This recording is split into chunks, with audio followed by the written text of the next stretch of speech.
We have provided options for the public to attend through telephone, internet, or other means of remote access, and also provided the ability for persons attending the meeting not in person to hear each other at the same time. Jeannie, if you could put the flag up, I'd ask that you join me in the Pledge of Allegiance. Pledge allegiance to the flag of the United States of America and to the republic for which it stands, one nation, under God, indivisible, with liberty and justice for all. All right, we have a published agenda. Are there any proposed amendments to this evening's agenda? And hearing Mr. Mayor, I none. make a motion to approve the agenda. Second. A motion and a second to approve the agenda as presented. Further discussion of this evening's agenda? Hearing none, and I'll be reaching out to Josh towards the end of the meeting, and he'll be joining us for that legislative update. So all in favor of approving the agenda as presented, please say aye. Aye. Aye. Is anyone opposed? Hearing none, the agenda has been set for this evening. We are to our first citizen comment period, which is for any item on this evening's agenda. There's a second citizen comment period at the end of the meeting for other items. So if you wish to be recognized, please use the raise your hand feature. And if you're on the telephone, you press *9 to raise your hand. So Ms. Floyd, is there anyone with their hand raised? Hi, yes, we have two so far. The first person who will be allowed to speak is Sean, and he should be allowed to speak. Once again, I come before you to speak on the vaccine mandate that I see you will be approving this evening. Congratulations. You're in violation of RCW 9.91.100. Discrimination. RCW 49.60.215. RCW 49.60.030. The 1964 Civil Rights Act. The Americans with Disabilities Act. 42, United States Code, Section 1983. And since there's more of you doing it, it now becomes Section 1985. Conspiracy to deprive rights. You will be sued. You will be held personally liable for this under state and federal laws. I have given you case law from New York and other places where the vaccine mandate has been deemed unconstitutional for employment, and it requires robust religious accommodation, which means you can't deny it, period. All someone has to do is go, I have religious exemption. And if you say, well, we can no longer hire you because of that, congratulations, you just violated state and federal law. This ordinance, if approved, will get the city sued. And under federal law, you will be personally held responsible. Oh, and care to guess what happens under federal law, 42 U.S.C. 1983? If the deprivation of right is considered severe enough, federal law carries the death penalty for that. Are you willing to risk that?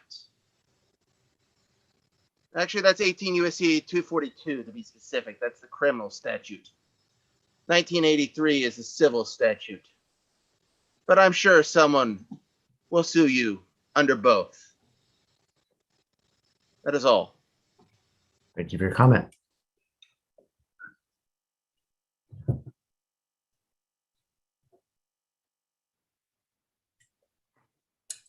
Okay, we have another person who wishes to speak. I will be bringing them over, and the name is Gar Mar, and they should be able to speak.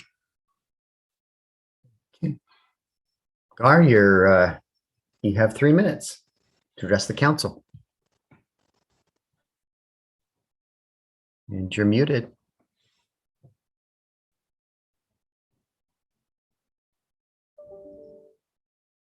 Gar, you're muted, and we can't hear you.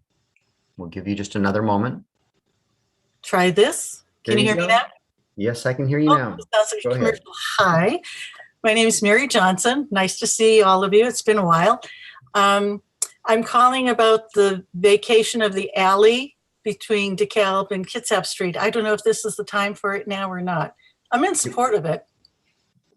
Is it okay now or? Yes, absolutely. Okay.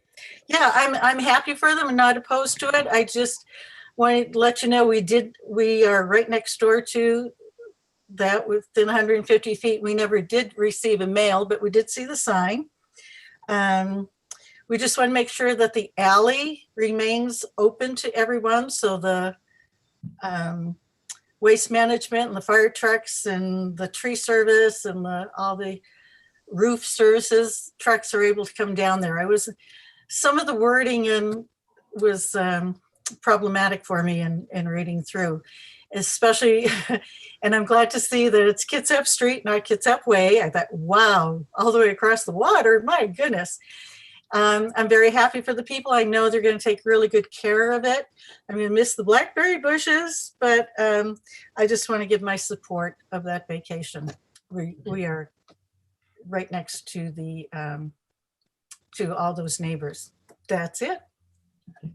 Thank you, Mary. And I may have erred there. There is a public hearing on that matter. So Mary, you may want to pipe back in and speak in support when we get to that public hearing. So there are public hearings on that 2 street vacations. So but you get 2 bites at the apple, I guess. Okay, thank you, Mr. Mayor. Okay, I have another person who wishes to address the council. I'll be bringing them over in just a moment, and the name is Steve. And Steve should be allowed to speak. Good evening, everyone. Mr. Mayor, can you guys hear me? Yes. Oh, very good. I'm calling regarding, or I have comments regarding the vacation of the small properties between Dekalb and Kitsap Street. Steve, and you may want to hold your comment because we're holding a public hearing on that here, just probably in 5 or 10 minutes, and it would be more appropriate for you to speak during that public hearing. So we'll call on you again when we get to the public hearing on that. In just a few minutes, you're going to have the public hearing. Do I understand that right? 5 or 10 minutes. Oh, tops. very good. Forgive me then, and I'll back out. I'll stick around though. Thank you. Please do.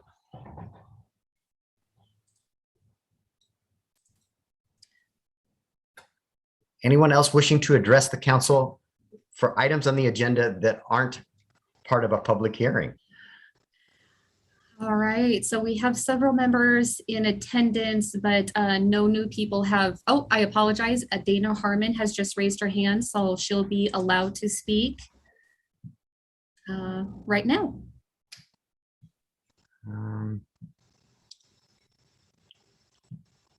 I see a Bob on Bob, there. yeah, popped up as Bob. Yeah. Bear with me. Let me bear with me for 1 second. Okay, sorry, Bob. Let me bring Dana over, unless you wanted to speak during citizen comments. Yes, that's what I wanted to do. Okay, Bob, go ahead. You have 3 minutes to address the council. I live across from the high school. So Bob, is this something that's on this evening's agenda? No. Okay, this wouldn't be an appropriate time to address the council then. That would be possibly at the end of the meeting. That's what I thought. Okay.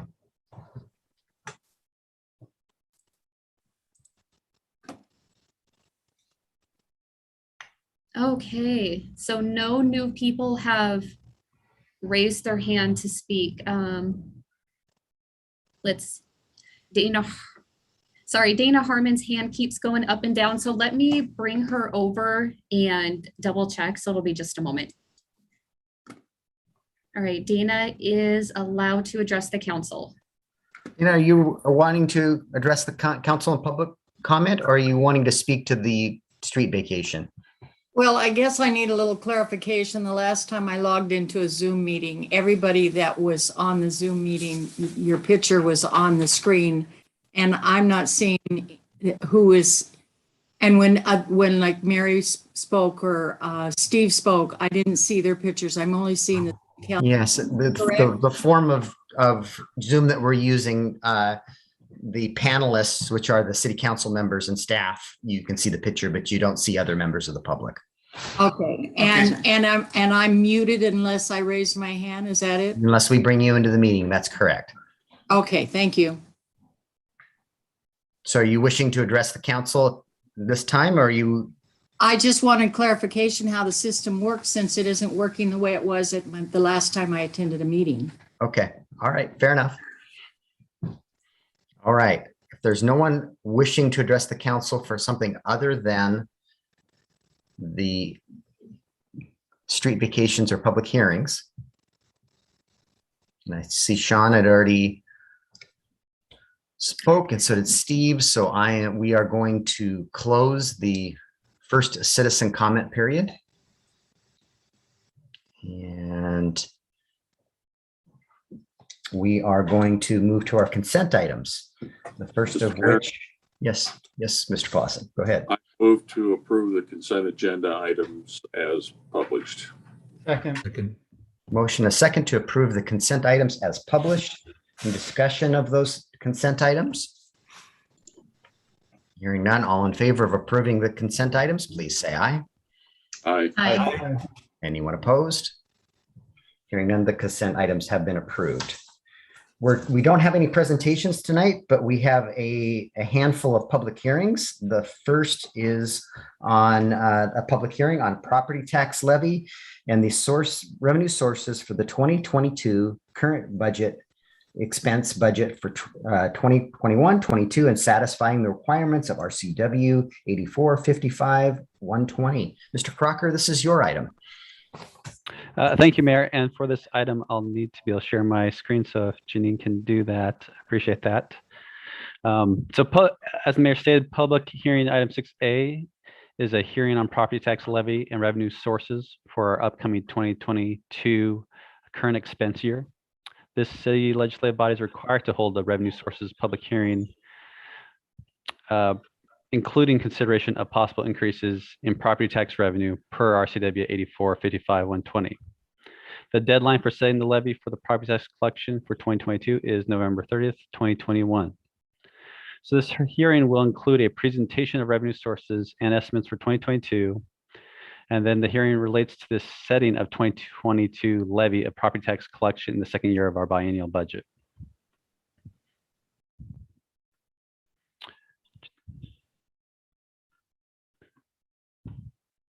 So with that, Ginny's give me an opportunity to share my screen, and hopefully this comes through.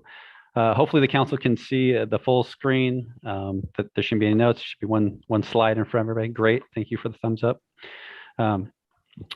So tonight we'll be having a presentation first on the revenues and sources for the remaining of the biennial period. Then following the presentation, we'll open the public hearing for comments from the public and or the council. In accordance with 8455-120, we are required to hold this public hearing on revenue sources for the general fund in order to set the property tax levy for our fiscal year 2022. We are focusing on the current expense and our general fund for tonight's discussion, as the purpose is to truly review our revenues for our current expense fund, which is primarily funded from property taxes. So as we jump in here, before you tonight is the current 21-22 biennial budget for tax revenue only. And this amounts to approximately $20 million and $20.858 million for the 2-year period. In this slide, we identify the 3 main taxing categories for the city. We have sales tax, which is the largest taxing source for the city with a budget of $10.575 million, followed by the property tax at $6.11 million, representing the second largest source of tax revenue for the city. And finally, we have our third category of other taxes that make up the remainder amount of $4.17 million. In this slide, we like to break down the 3 main taxing categories and then go into a little bit further detail. So similar on the other slide, we identify how much we have allocated by fiscal year and the percentage of the overall tax source each represents. Sales tax, again, is the largest taxing source, representing nearly 50% of our biennial budget. Property tax is the second largest taxing source, representing 30% of our biennial budget. And finally, other taxes makes up the other 20%. Now on this slide, I've highlighted in the box the top 3 tax sources. And then below that, I've identified the other tax categories. Of the other tax categories, the top 3 budgeted represents approximately 14% of the overall 20%. And those are identified as the electric tax, telephone tax, and utilities tax. So those 3 in particular make up a significant portion of the other taxes category. Now, to complete and round off the biennial picture, we add in all sources of funding, which are identified in the smaller pie chart here. With the smaller pie chart, we total anticipated revenue of roughly $4.06 million. These are the revenue sources. The top 3 categories of these revenue sources are intergovernmental at approximately $1.5 million. And this category is primarily made up of federal and state grant revenue, motor vehicle fuels tax for both streets and pathways. The second category is charges for goods and services at $778,000. This is primarily made up of planning and court fees. The next on the list is our license and permits at $963,000. And again, this is primarily business licenses and building permits. So before I moved on too far, I did want to comment briefly on fuel tax revenue. Again, fuel tax revenue is included in the intergovernmental revenue category. And when we looked back at fiscal year 2020, we had budgeted roughly $285,000 for fuel tax revenue. We only received $264,000, and thus we were short roughly $21,000 for that budget category in 2020. Looking at 2021, we have again budgeted $285,000, and year to date, we have received $204,000, which would mean that over the next 3 months, we need to collect at least $80,000 in fuel tax revenue to be on track for our fiscal year budget. So that's just a taxing source we're going to continue to monitor as the COVID impacts transportation.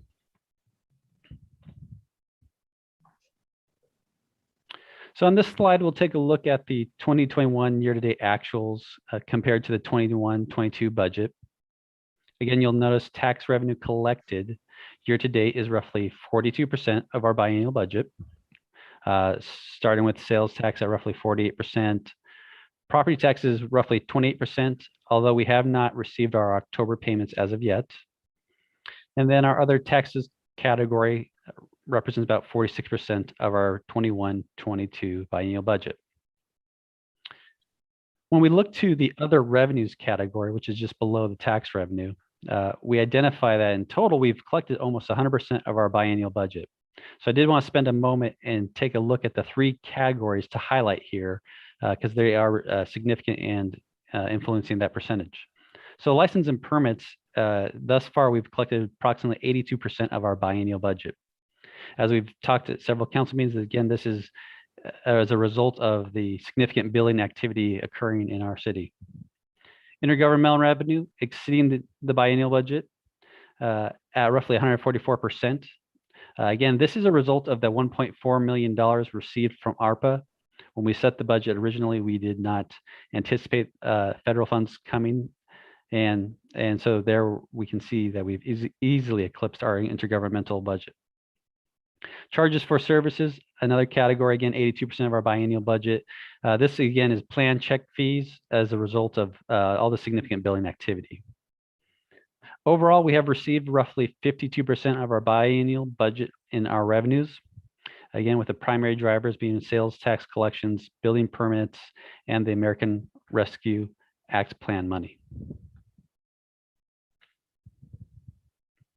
So we're going to move forward, and next we're going to take a look at the property taxes specifically, which this table provides us historic property tax data and the proposed 2022 tax levy to be adopted later tonight. As a reminder, property tax represents about 30% of our budget for our tax revenue for our 001 and 002 fund, which is our general fund, as well as our street operations fund. For the 2022, we are proposing a property tax levy amount of $3.182 million. And it's important to remember that Washington State has the most complex property tax methodology nationwide. Washington State has a budget-based system for property taxation. And this means that as part of the budget process, the city establishes the amount of property tax revenue needed to fund the budget. And this amount needed to fund the budget is called the levy. So the city establishes the levy amount, and the county will then calculate the levy rate required to raise that amount of revenue using assessed value and other levies established by the other districts. The city will then certify to the county by November 30th. For 2022, again, we have identified a total of $3,182,000 levy needed. And again, both the levy amount and levy rates are subject to change depending on the outcomes of the fire districts, library districts, and other state utilities in our area. Again, this slide, we just showcased the property tax collections over time. You can see that we have seen growth in property tax revenue collections. And much of this growth is due to new construction and housing, as you'll see on the next slide.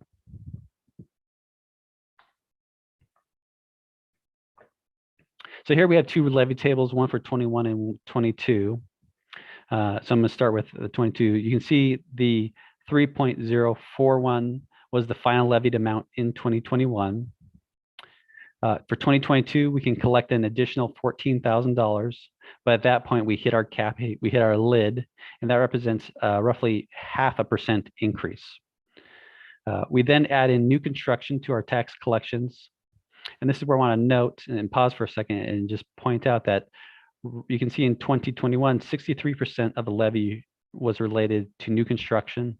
And for 2022, 115,000 of levy is related to new construction. So for the biennium, new construction is representing roughly $180,000 of the property tax levy. Currently, we have $0 anticipated for annexations. We estimate roughly $10,000 for state utilities, but at this time, this is just a placeholder. When all is completed and calculated, we may not be able to collect this $10,000.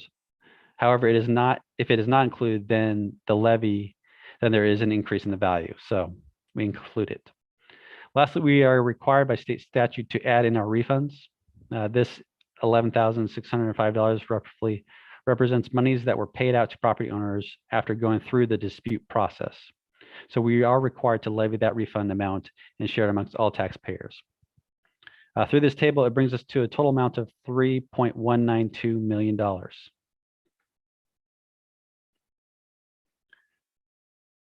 So moving on from property tax, again, retail and use tax revenue is equally as important as the property tax. And the city of Portage received a 0.84% percentage of our overall 9% sales tax for the county. So we received less than 1% of the 9% sales tax in the county. Year-to-date sales tax revenue is exceeding expectations. You can see here in 2021, thus far, year-to-date, we are at 97% of our estimate. We have discussed this with the Finance Committee and the full council in our workstudy session. And as a part of the mid-biennial modifications, we will be increasing the budgeted revenue targets for the sales tax to help us fund the additional expenditure request. However, we currently have a $5.34 million 2022 budget, which at today's trajectory, we should be able to exceed. When comparing the first 3 quarters of 2020 against the first 3 quarters of 2021, we show a growth rate of roughly 21%, which is far higher than the total growth rate we budgeted at roughly 5% for the biennium.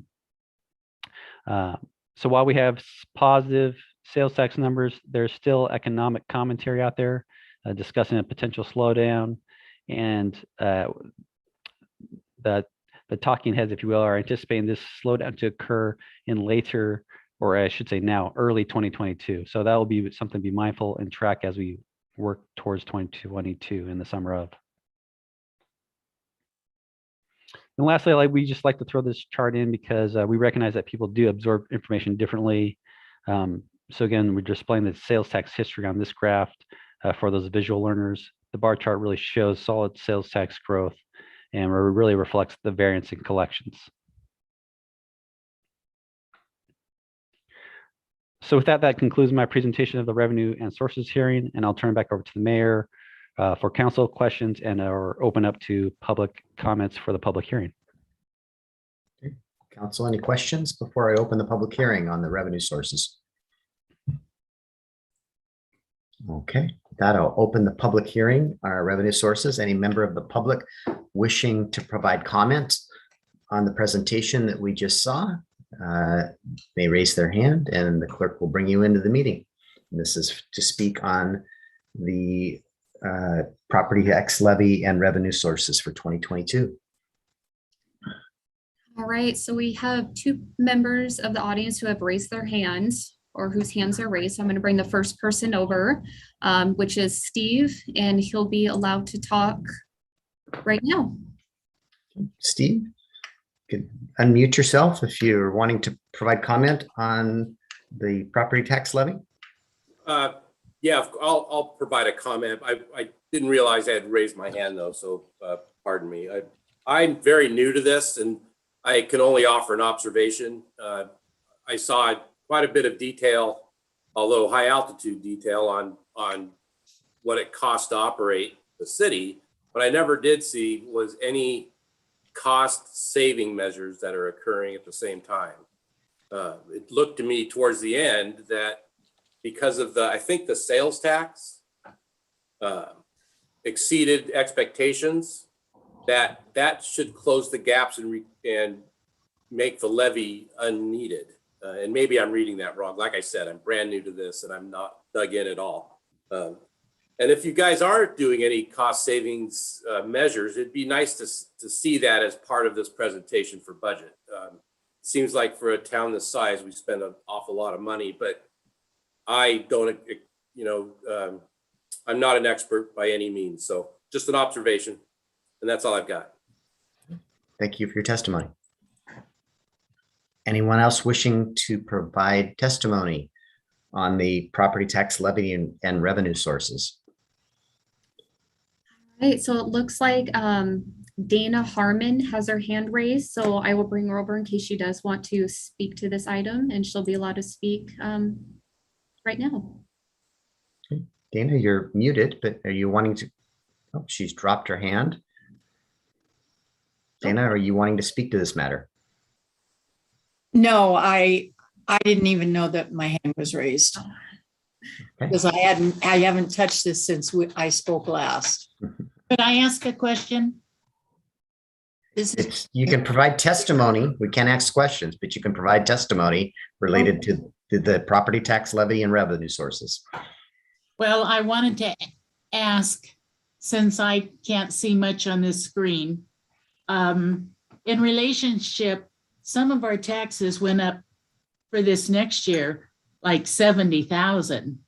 And how is this new, since I couldn't read much of it, this new tax plan going to increase most of our taxes above what they just went up this year?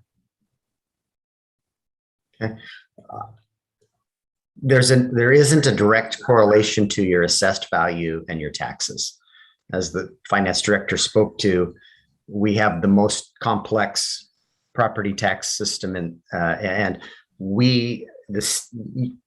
the property taxes can only go up statutorily by 1%, but your value can go up significantly more than that. Okay. I guess I'll learn when we get our tax bill.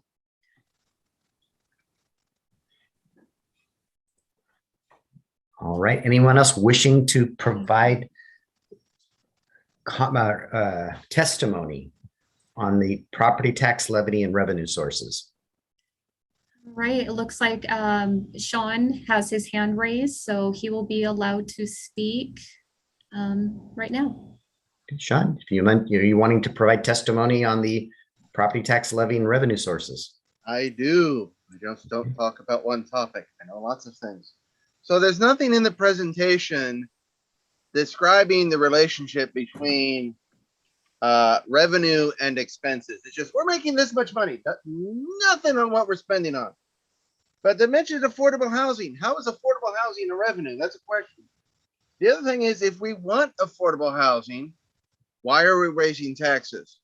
Seattle taxed themselves out of house and home by raising property taxes and levies. And it raised property values, it raised expenses. Rent went up. Mortgages went up.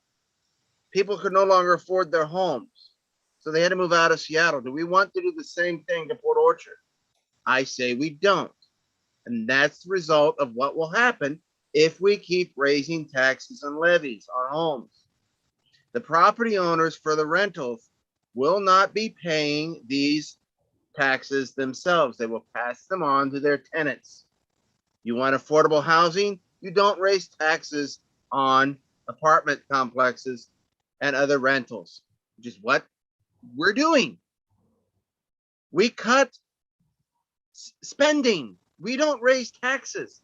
And oddly enough, if you lower taxes, there's actual studies out there and shown proof that if you lower sales tax, you actually get more in revenue because people spend more. If you lower taxes, people spend more and revenue actually goes up. But we need to cut the spending too. What are we spending this money on that we need to raise $20 million plus? So how is affordable housing a revenue stream? Which doesn't make any sense to me. And the question is, how are we keeping tax rents from going John, up? this isn't a question and answer session. This is providing testimony on the city's property tax and levy Okay. rate. In that case, my testimony is do not raise the taxes or levies because all that's going to do is raise rents. Thank you for your testimony. Is there anyone else wishing to provide testimony related to the property taxes levied and the revenue sources for 2022? Let's at this time, oh, Dana Harmon's hand went back up. I'm not sure if I should bring her over again to speak. Ms. Archer, do you get 2 bites at the apple? No, there's only one comment offered during each comment period. And I know she's having technical difficulties as well. That may have been an inadvertent. Okay. All right. With that, then I will close the public hearing on our property tax levy and revenue sources for 2022. Council, do you have any questions or comments at this time related to this? Councilmember Cacciardi. Just a point of clarification, because a couple of members of the public that just testified were questioning expenses and budgets, and that's not what we're dealing with this particular item. We're just here to discuss the current property tax levy and to review the revenue sources. This is not the other side of the budget. The full budget process is ongoing. Many of you have seen that, and it will continue over the coming weeks, where that full detail will also be forthcoming. This is just talking about the property tax levy and revenue sources. Yes, you're absolutely correct. And then, matter of fact, the next public hearing on our agenda is the biennial review and budget modifications, which is the expense side of the equation. Councilmember Diener. Yeah, along those lines, I just want to point out, in case it was missed, that the levy rate is proposed to be reduced from 1.35 to 1.26. So it is an actual reduction. It's not an increase.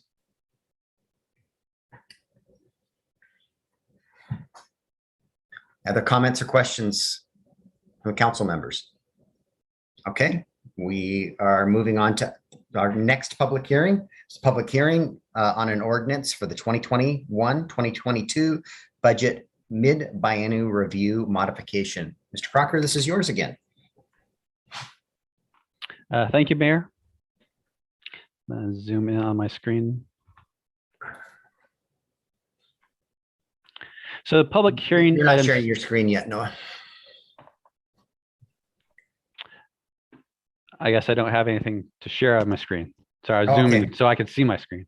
So You don't public have a hearing. PowerPoint? No, not today. Okay. Public hearing 6B is the public hearing on our ordinance for 21-22 budget modifications. Again, this is established by our CWA 35A 34-130. This review shall occur no sooner than 8 months after the start of our fiscal year, which we started September 1st, and no later than the close of the fiscal year, December 31st. And a part of this review, the Finance Department consulted and reviewed possible modifications of the biennial budget with all city departments and the mayor. The Finance Committee met and reviewed the proposed modifications on October 7th. And then we brought that budget to the full council work study session and public hearing on October 12th.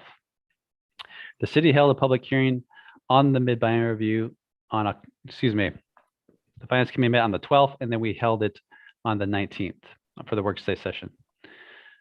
So we held the public hearing and mid-biennial review, which allowed the city council then to discuss and review the proposed modifications to the budget. We received public comment and provide additional direction. The city has focused its criteria for the mid-year modifications to those items that were necessary for corrections, for actions that city council has already taken, for items that were required and are large capital and operational budgetary impacts. And before tonight, the proposed amendment ordinance provides for additional expenditure authority of roughly $33.669 million as identified in the budget amendment table included with the ordinance. The budget amendment adds new positions in the city and accordingly increases the FTE count as identified in Exhibit A of the personnel list. The budget amendment provides for 6 additional vehicles to the ENR fleet. The budget amendment also reflects additional revenue received, adjustments to the beginning fund balance, and recognizes anticipated loan and grant proceeds. Staff would recommend that the mayor open the public hearing on the mid-year budget review and amendment. Okay. So for clarification, this is the second public hearing on this matter, correct, Noah? We had a presentation at the Finance Committee, and we had a presentation of more than an hour last week at our work study, where we also conducted a public hearing on this aspect of our budget process, which is the expenditures side of the equation. And so at this time, I will open the public hearing on the mid-biennial review, which the action item related to this that shows the detail is business item B for those members of the public, if they wanted to look at that data.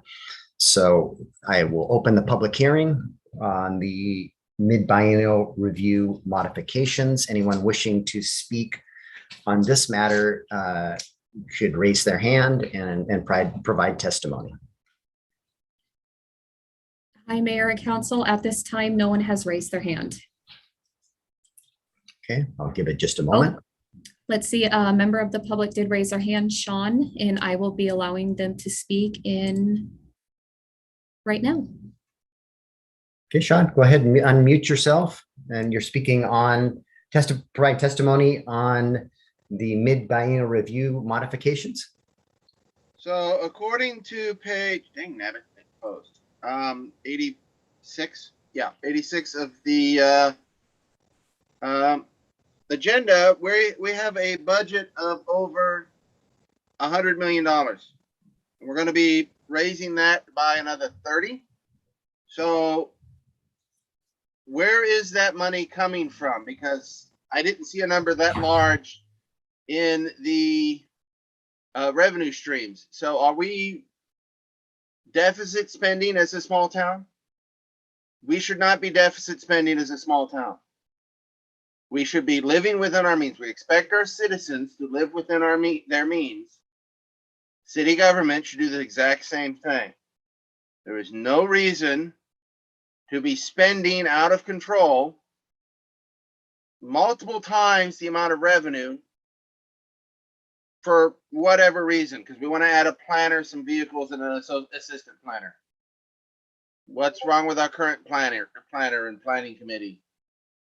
So why do we need to increase the number of planners? This is money we don't need to spend. This is money we can't afford to spend. And this is money we should not spend. Thank you.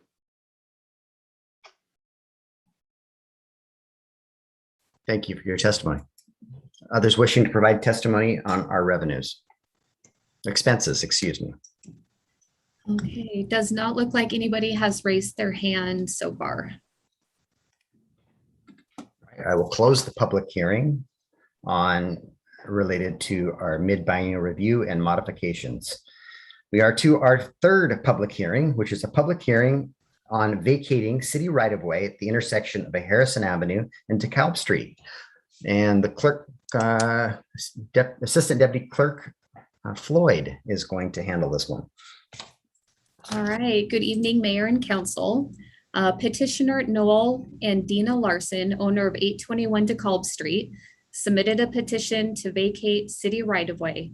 The right-of-way is in the intersection of Harrison Avenue and Dekalb Street and is adjacent to their parcel. The area to be vacated is approximately 7,854 square feet.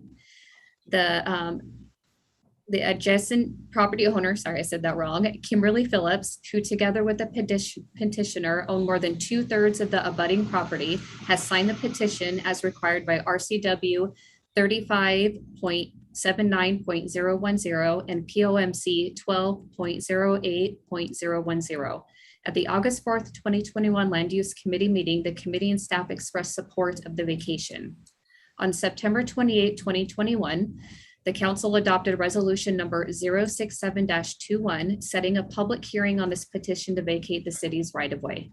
On October 6, 2021, the city posted the required public notice in a conspicuous place in the alley sought to be vacated, and on October 5th and 6th, 2021, placed a copy of the adopted resolution in 3 of the most public places: in the city, at the City Hall Bulletin Board, the Kitsap County Administrative Building Bulletin Board, and third, the Port Orchard Library Bulletin Board. In addition, on October 5th, the city mailed letters notifying the abutting property owners of the petition and the public hearing. These actions meet the required posting and noticing requirements as outlined in RCW 35.79.020 and POMC 12.08.020. As of today, staff has not received any written objections to the proposed vacation. Pursuant to RCW 35.79.020 and POMC 12.08.030 subsection 1, the council is prohibited from proceeding with the public hearing if 50% of the abutting property owners file written objection to the proposed vacation with the clerk prior to the time of the hearing. Therefore, with no written objections, the council shall proceed with the public hearing. Staff recommends the mayor open the public hearing to take public testimony on the petition to vacate a portion of city right-of-way in intersection of Harrison Avenue and Dekalb Street. Floyd, for the every benefit of the public and the council, could you bring up the map that's in the packet for this particular vacation so that people can see where it's at? Absolutely. Let me get that pulled up.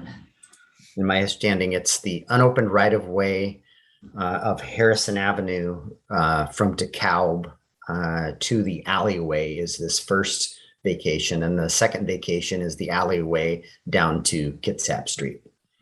Okay, can you guys see my screen? We can. Sorry, it's not a little. Not the best map, but yeah, we'll deal with it. So I The think next page actually has a better map.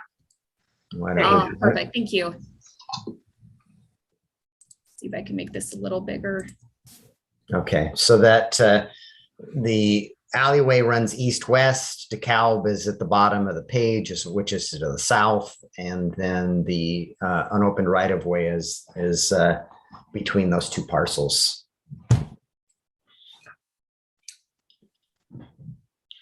So with that, I will open the public hearing related to the street vacation between Harrison Avenue and Dekalb Street. Along at Harrison, it's really Dekalb Street down to the alley. Anyone wishing to provide testimony on this street vacation, please raise your hand and you'll be allowed to address the council. At this time, does not look like anybody has raised their hand to address. Oh, I did get, Steve has raised his hand and he should have permission to speak. Steve, you wish to provide testimony on this street vacation? I do. Thank you for allowing me to speak. In principle, I have no objection to this. I think the property is completely unused and unkempt. And if this transfer of property improves that, I'm all for it. it appears to me that the property in question is grossly out of code as far as landscaping management, property or unsafe surfaces. And I also think there is invasive species inside that property. And I know I'm not supposed to ask a question. That's why I'm trying to get used to this process. But I think if the property is to change hands, I, as a property owner very close to that and drive by it every day, would like to know that the property will be brought into code. And if it's not being brought into code, will the current owner, which is the city, bring it into code before it transfers hands? I'm trying not to pose that as a question. The other concern I have is what's on the ground there. This property has been overgrown for so long, and it's been traveled by people for years. What's dropped into the soil? What's been dumped there intentionally? Stuff gets dumped all the time around here. I have great concerns that all we're going to get is new property lines and the same eyesore that we have now. That's my testimony. Okay. Thank you for your testimony. Others wishing to address the council related to this street vacation? Okay, I have Noel Larson's hand raised. I will bring him over. Noel, I believe you're the petitioner. You're welcome to address the council and related to the street vacation. Sure, I want to reiterate the intention of the street vacation is to actually clean up the property and incorporate it into our parcels as landscaped property. So I don't know if that helps with what Steve was asking, but that's our intention. And that's what's written in the street vacation request. Greatly appreciate that clarification, Noel. Others wishing to address the city council related to this street vacation? Let's see, I have person with the name of Garmar. I believe it was Mary. I will be bringing her over. Mary, if you could just identify yourself for the record, since your Okay, name Mary doesn't. Johnson. I live right our garage is right in the alleyway there. I just noticed on the map, it looks like that property goes into the alley for a little bit.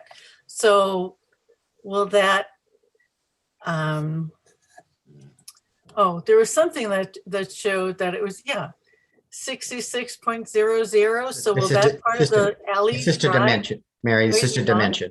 It's not, we're not vacating the alleyway or the streets. Okay, it just looked like it was going into the alley. Yeah, it's just a dimension. Oh, okay. Thank you very much. Mhm. Others wishing to address the council on this street vacation?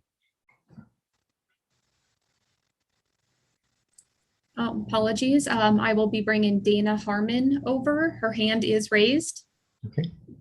And she should be allowed to speak. Dana, yep, we're not private testimony on this? Well, the main thing I wanted you to know is it's not just Dana Harmon here. Jerry Harmon is here, who is the other property purchaser. And Kim Phillips is also here. And she wanted people to know that and my husband, John Phillips, is here. So we're all present for the meeting. Okay. Are you wishing to provide testimony?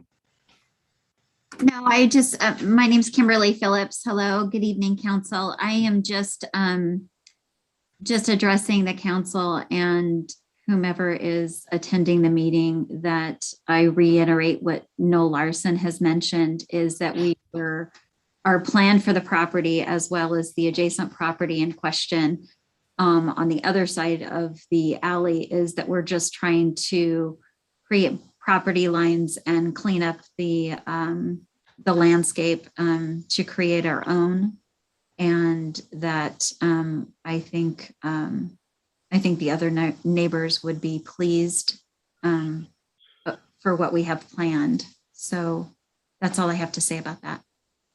Wonderful. Thank you for providing that testimony? All right, is there anyone else wishing to address the council related to this street vacation? At this time, it doesn't look like anybody new has their hand raised to address the council.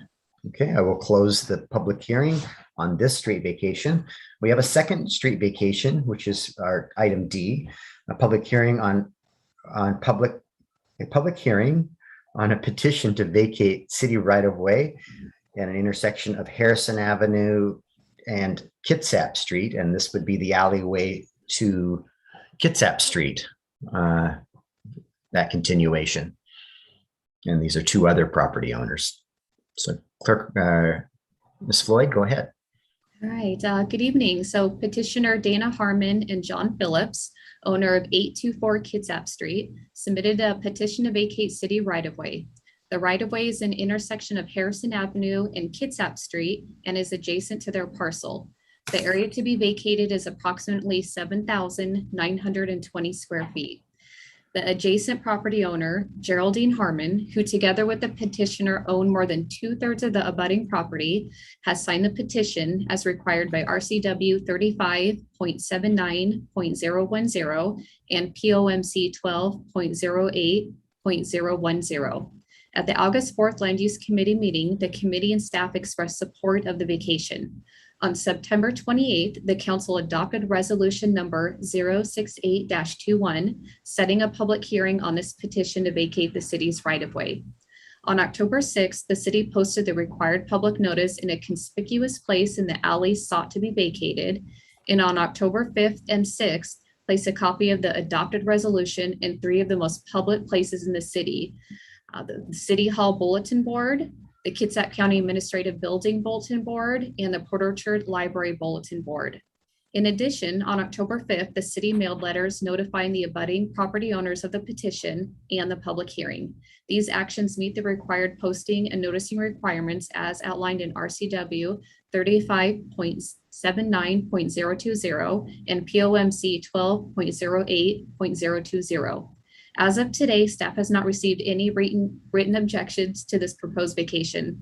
Pursuant to RCW 35.79.020 and POMC 12.08.030 subsection 1, the council is prohibited from proceeding with the public hearing if 50% of the abutting property owners file written objection to the proposed vacation with the clerk prior to the time of the hearing.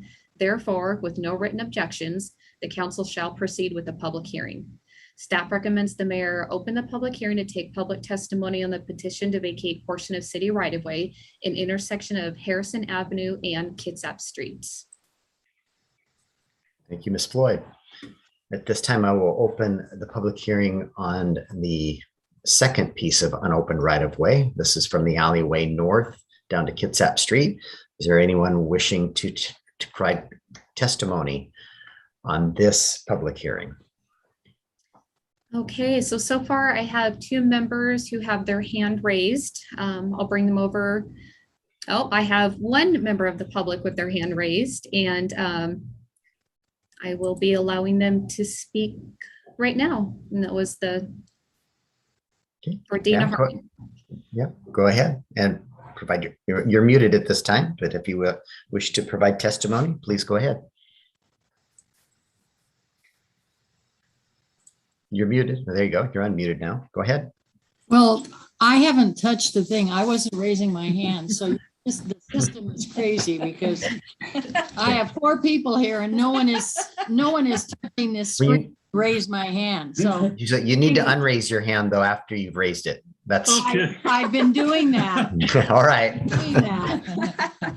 Okay. So I think you've provided your testimony and wish us to proceed. That's correct. All right. Thank you. Anyone else wishing to provide testimony on this matter? Please raise your hand. Okay. Oh, so I have 2 members of the public. Mary Johnson, I will be allowing her to speak. Okay, hi, I'm back again. Thank you for having this meeting. Just let you know, we abut the property and we never received anything in the mail. We are happy for the people taking over the vacation of this. The section that Dana is involved with, that is pretty much a thrill ride. And going down that alley, the only time we use it is when the people at the end of the alley by Sydney Avenue think the alley is their parkway, so we go down Dana's, but we'll just drive around. We're happy for everybody. We'll miss the blackberries that Kim and Noel have. And we are happy that the fire trucks and the alley is still available to everybody. And we are, I guess, in a positive mode about the vacation of this alley. So thank you very much. Thank you for your testimony. Anyone else wishing to provide testimony on the second street vacation? Okay, I have, oh, no. So let's see. So Steve's hand is kind of going up and down. So I will bring him over in case he does have anything to testify for. So Steve, you are allowed to speak. Steve, you want Thank to you. testify? Go ahead. Thanks, Mr. Mayor. Ma'am, I wasn't necessarily intentionally trying to confuse things. It is an odd hand. If you raise it, I didn't seem to think anybody was responding. So anyway, to the people that are acquiring the property above the alley, thanks for clarifying that. I should have done my homework and read more. I wasn't aware that you had provided information on what your plans were. On the property in question below the alley, the same concerns apply. I'm worried about the code violations that exist now. The landscaping management is, I think, quite a bit out of code. There's a tree, I believe, that is in the middle of this property that's being acquired. There's actually several trees. They're quite tall. I'm guessing over 100 feet or nearing 100 feet. And one whole portion of one of those trees appears to be in poor health. That seems to me to be a significant liability. If this were to change hands and become property of the property owners, I would assume they would take the same liability as any other features on their property. And I struggle to understand why somebody would take this on with potential problems like that. My concern, as stated before, is bringing the properties into code because they are eyesores, both of them, and that not just on the alley side, on the street side. So those are my concerns. I guess that's my testimony. And my only other concern, and I understand that the properties don't touch the alley the way it is now. I just want to ensure that the alley still remains, I don't know if it's called a right of way or not, but it's something that the city does manage. And by that, I mean, if they upset the asphalt, they correct it, stuff like that. And they've been great about it. I'm concerned that status will remain. And that's all I've got. Thanks for hearing me. Thank you for your testimony. Anyone else wishing to address the council related to this street vacation? At this time, no new members of the public have raised their hand. With that, I'll close the public hearing on this matter, and we will move on to our business items. The first of which is our business item A, adoption of an ordinance setting the amount of property tax to be levied for the 2022 pursuant to RCW 8455-120. Mr. Crocker? Thank you, Mayor. Business item 7A. First, I'd like to thank Councilmember Kichardi, as he stated earlier, very correctly and elegantly, that tonight's revenue sources presentation is required to review the proposed property tax levy coming up for the upcoming fiscal year 2022. And as a part of that review, we also review the state of our revenue sources of where we're at in the mid-biennium. Thank you, Charlie, for stating that very correctly. And I hope that's helpful for the general public as they kind of try to keep pace of kind of all these conversations that occur. On October 26th, or earlier tonight, we held a hearing which included a presentation and discussion on the property tax being considered for 2022. Below and in the packet is a comparison of next year's levy amount in relation to the 2021 levy amount. The state law establishes maximum levy rates for the various types of taxing districts.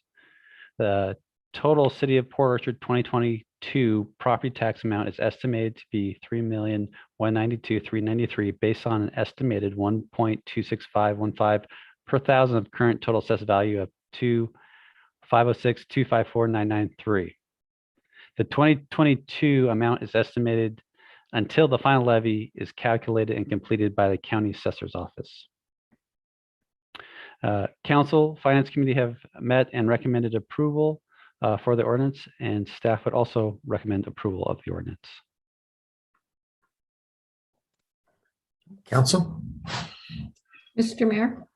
go ahead. Councilmember Ashby. Yes, I move to adopt an ordinance setting the 2022 property tax levy and the amount of property taxes to be raised for the budget year of 2022. Second. A motion by Councilmember Ashby, a second by Councilmember Kucharty. Is there any further questions or comments from the council related to this matter? Mayor, I was going to second it, but I believe it was Councilmember Rosa Pepe for the record Okay, that I'm actually sorry. seconded it first. My apologies. Trying to manage this meeting from. Go ahead. So it's Councilmember Rosa Pepe. And questions or Councilmember Rosa Pepe, go ahead. I just want to make a comment to Noah saying thank you for your diligence on this and presenting the information in layman's terms. Much appreciated.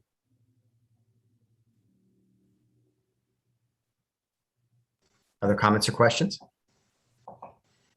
Okay, you'll be voting on the adoption of an ordinance setting the amount of property tax to be levied for the 2022 pursuant to RCW 8455-120.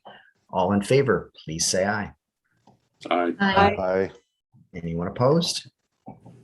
Hearing none, the ordinance passes. We are on to item B, adoption of an ordinance for mid-biennial review and modifications amending the 2021-2022 biennial budget. Mr. Crocker. Thank you, Mayor. Rather than repeating the staff report from the public hearing as well as what's in your packet, I did want to take a minute to clarify because I feel like I stumbled over some of my timing. So I wanted to clarify and reiterate the process the city conducted for those seeking the additional detailed information throughout this process. So the city has held 3 public meetings on this budget. For further information, again, there are videos and recordings of those meetings posted on the city website. I encourage anyone that wants to get into the detail of the revenue and expenses to go seek those out. And specifically on October 7th, the Finance Committee met for a 2-hour work committee meeting specifically designed to review the budget in great detail on the revenue side as well as the expense side. So I'd go look at that video if you want, again, further understanding of the budget. October 19th, the Finance Committee met again. At this meeting, again, we reviewed the revenue sources and property tax levy presentation. Spent some good considerable time doing that, as well as reviewing the overall budget proposal. Again, trying to clarify that to make sure that we can communicate that very clearly to the public, as well as the rest of the council to be understandable. Again, then the October 19th, the full council met and discussed the budget during the public hearing at, again, another council work study session where we reviewed all the requests on the expenditure side as well as revenue. So I just wanted to reiterate that as these are meetings that have been previously recorded and do provide substantial detail. And so if the public's interested, I did want to provide that as an opportunity to go back and kind of see the discussion that has occurred that has led us up to tonight's meeting and tonight's ordinance. So with that, staff would recommend the mayor, staff would recommend that we approve the ordinance. Okay. Councilmember Clausen. Mr. Mayor, to get this on the floor for discussion, I move to adopt an ordinance amending the 2022 biennial budget for the city of Port Orchard. Second. Second. I had a motion by Councilman McClosson, a second by Councilmember Diener. And Councilman McClosson, go ahead. Yeah, I think for the public's perspective, if you follow state government at all, this is kind of following the same thing that the state does. When they have their long legislative session, it's when they're developing their biennial budget for 2 years. Then the subsequent year, they have their short session where they simply make adjustments to their second half, if you will, of their 2-year budget. This is basically the same thing for the city. We established the budget with projections for revenues and expenses for a 2-year period. Now we're in the middle of that 2-year budget, and this is an opportunity for us to revisit and realign our revenue projections with reality, make adjustments to expenditures where we feel appropriate and needed. And basically that's what we're doing here tonight, is basically aligning the second half of this 2-year budget to closer to be both reality and revenue and any changes we need to make to the expense side. Thank you for that, Mr. Clausen. And as always, which was required under state law, this is a balanced budget that we are presenting. And this, on these modifications also are a balanced budget. Councilmember Diener. So I just wanted to clarify that the planning department isn't adding a body, as I understand it, that instead this was a title change from an associate planner to a senior planner. So that allowed a little more flexibility in the scope of work that can be assigned to planners, especially in a time of record growth. It also keeps us competitive and allows for people who are associate planners to aspire to move up and become senior planners. So just important to know that it was a change in title, but not an addition of bodies. Promotional opportunity. Yes, thank you. Well said. Yes, Councilmember Cacciardi. Yeah, and just one other comment, John. Thank you for your overview there. I think that's very helpful to everybody that may not have been following so closely over the last few weeks. But not only is this a balanced budget, but it shows that our ending fund balances at the end of 2022 are growing. Those are the reserves in our different accounts. In addition to that, we're funding our reserve accounts, even greater than we have in the past. So I think it's not just balance, but we're growing our fund balances and reserves through this process. Other comments? Councilmember Ashby. Yes, and I thank John for his summary and also Sean's comments. The two of them and myself sit on the finance committee. The piece that I wanted to share with the public is on the revenue side, because our sales tax this year has been greater than projected. We trued it up just for this year.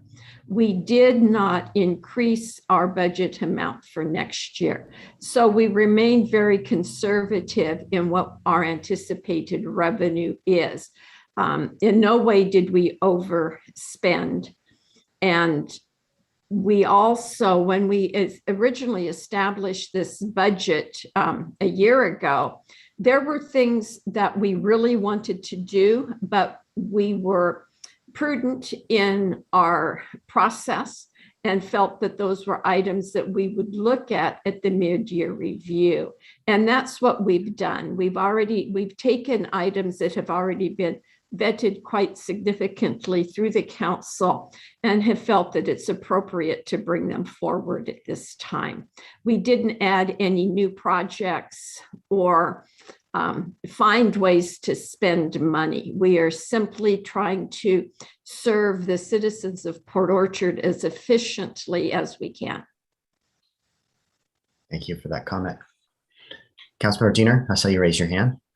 Yeah, during the first presentation on budget tonight, Noah mentioned that there's an anticipated slowdown early next year. I'd like to hear about that a little bit more, perhaps at a retreat if it's not too late next year, but certainly something to understand a little bit more about. Thank you. I think every finance director has a different crystal ball. I've sat at a transit budget meeting this morning or this afternoon, and I got a different perspective. And Commissioner Wolf's finance director at the county has a third perspective. So we'll see maybe early next year whose crystal ball was clear and whose was cloudy. Maybe we can hear them all. So other comments before we vote on this matter? All right, you'll be voting on the adoption of an ordinance for mid-biennial review and modifications, amending the 2021-22 biennial budget. All in favor, please say aye. Aye. Anyone opposed? Hearing none, the ordinance has been approved. We're to item C now, adoption of an ordinance vacating city right-of-way at an intersection of Harrison Avenue and Dekalb Street. And this is the clerk's office, and this was the first public hearing we had. All right, good evening, Mayor and Council.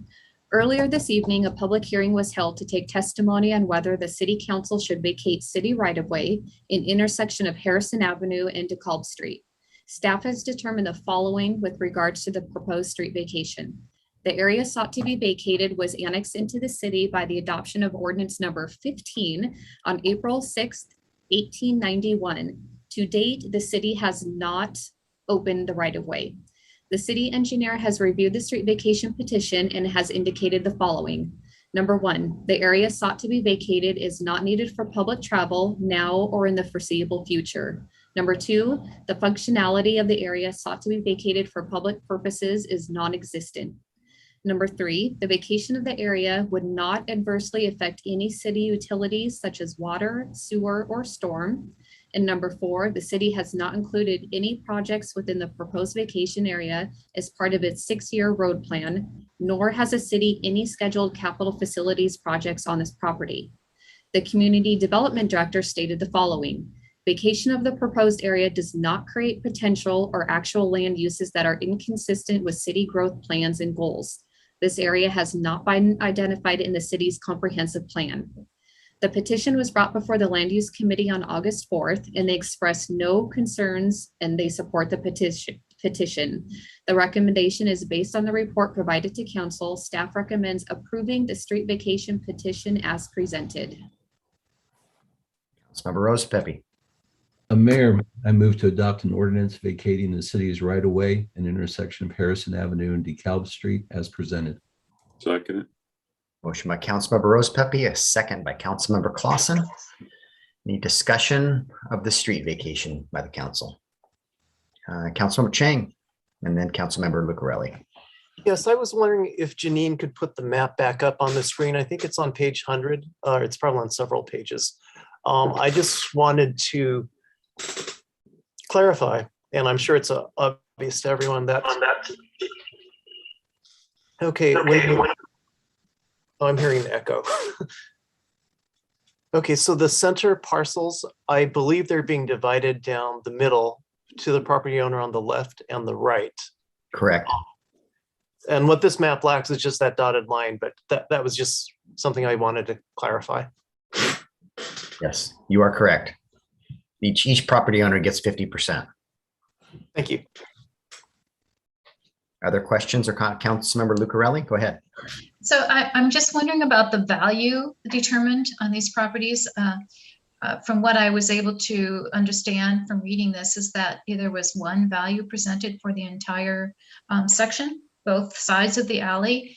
Was there a second opinion on the value of those properties?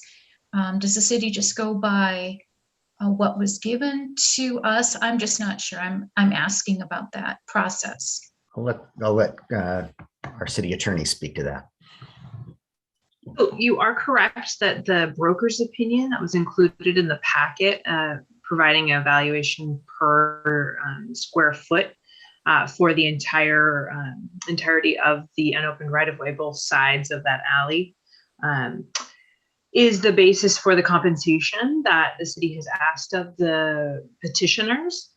My understanding is it's not the city of Port Orchard's practice to, depending on the size and the square footage of the right-of-way for discussion, it's not the city's practice to obtain a second opinion of the broker's opinion. I believe that's vetted through the Public Works Department internally.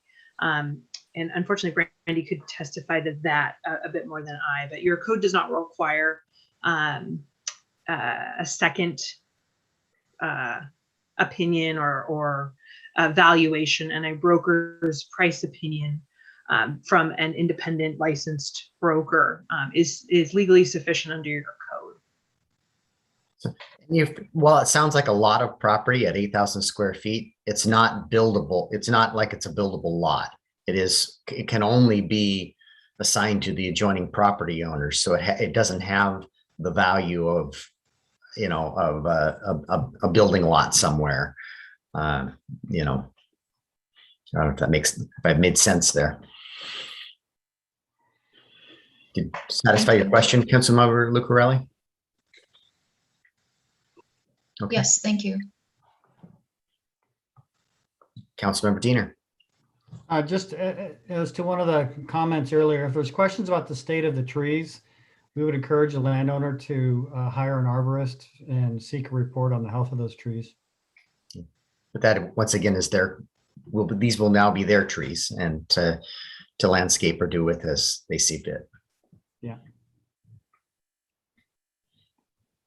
This is once again, by getting also transferring these, we get these properties back on the tax roll where they're not taxes being paid on these 8,000 square feet that now will be. So, Councilmember Ashby. Yeah, just to clarify for one of the comments that we heard from the public, is the alley itself, which is an east to west alley, that is not impacted at all by this transfer. So the alley will remain open and maintained as it currently is. That is correct. Councilmember Lucarelli. I'm just going to comment also because Mary Johnson commented on the fact that this past year, with the work that was being done on Sydney, that at the end of the alley facing Sydney, there's a significant hill, and that it's very difficult to get out of that hill if it's blocked. And so this property in the past, one that goes between the two Harmon residences, has been used as a bit of an escape route, because the alley is very steep. It has a significant incline. And so it's very difficult if someone does get to near the end of the alley to get out. So that would have been one of my concerns in the past, is you can hardly back up that alley. It's a tricky one. With that, we'll be voting. Any other comments from the council? Okay, you'll be voting on, where are we here? Item C, adoption of an ordinance vacating city right-of-way at the intersection of Harrison Avenue and Dekalb Street. All in favor, please say aye. Aye. Aye. Anyone opposed? Hearing none, the ordinance has been approved.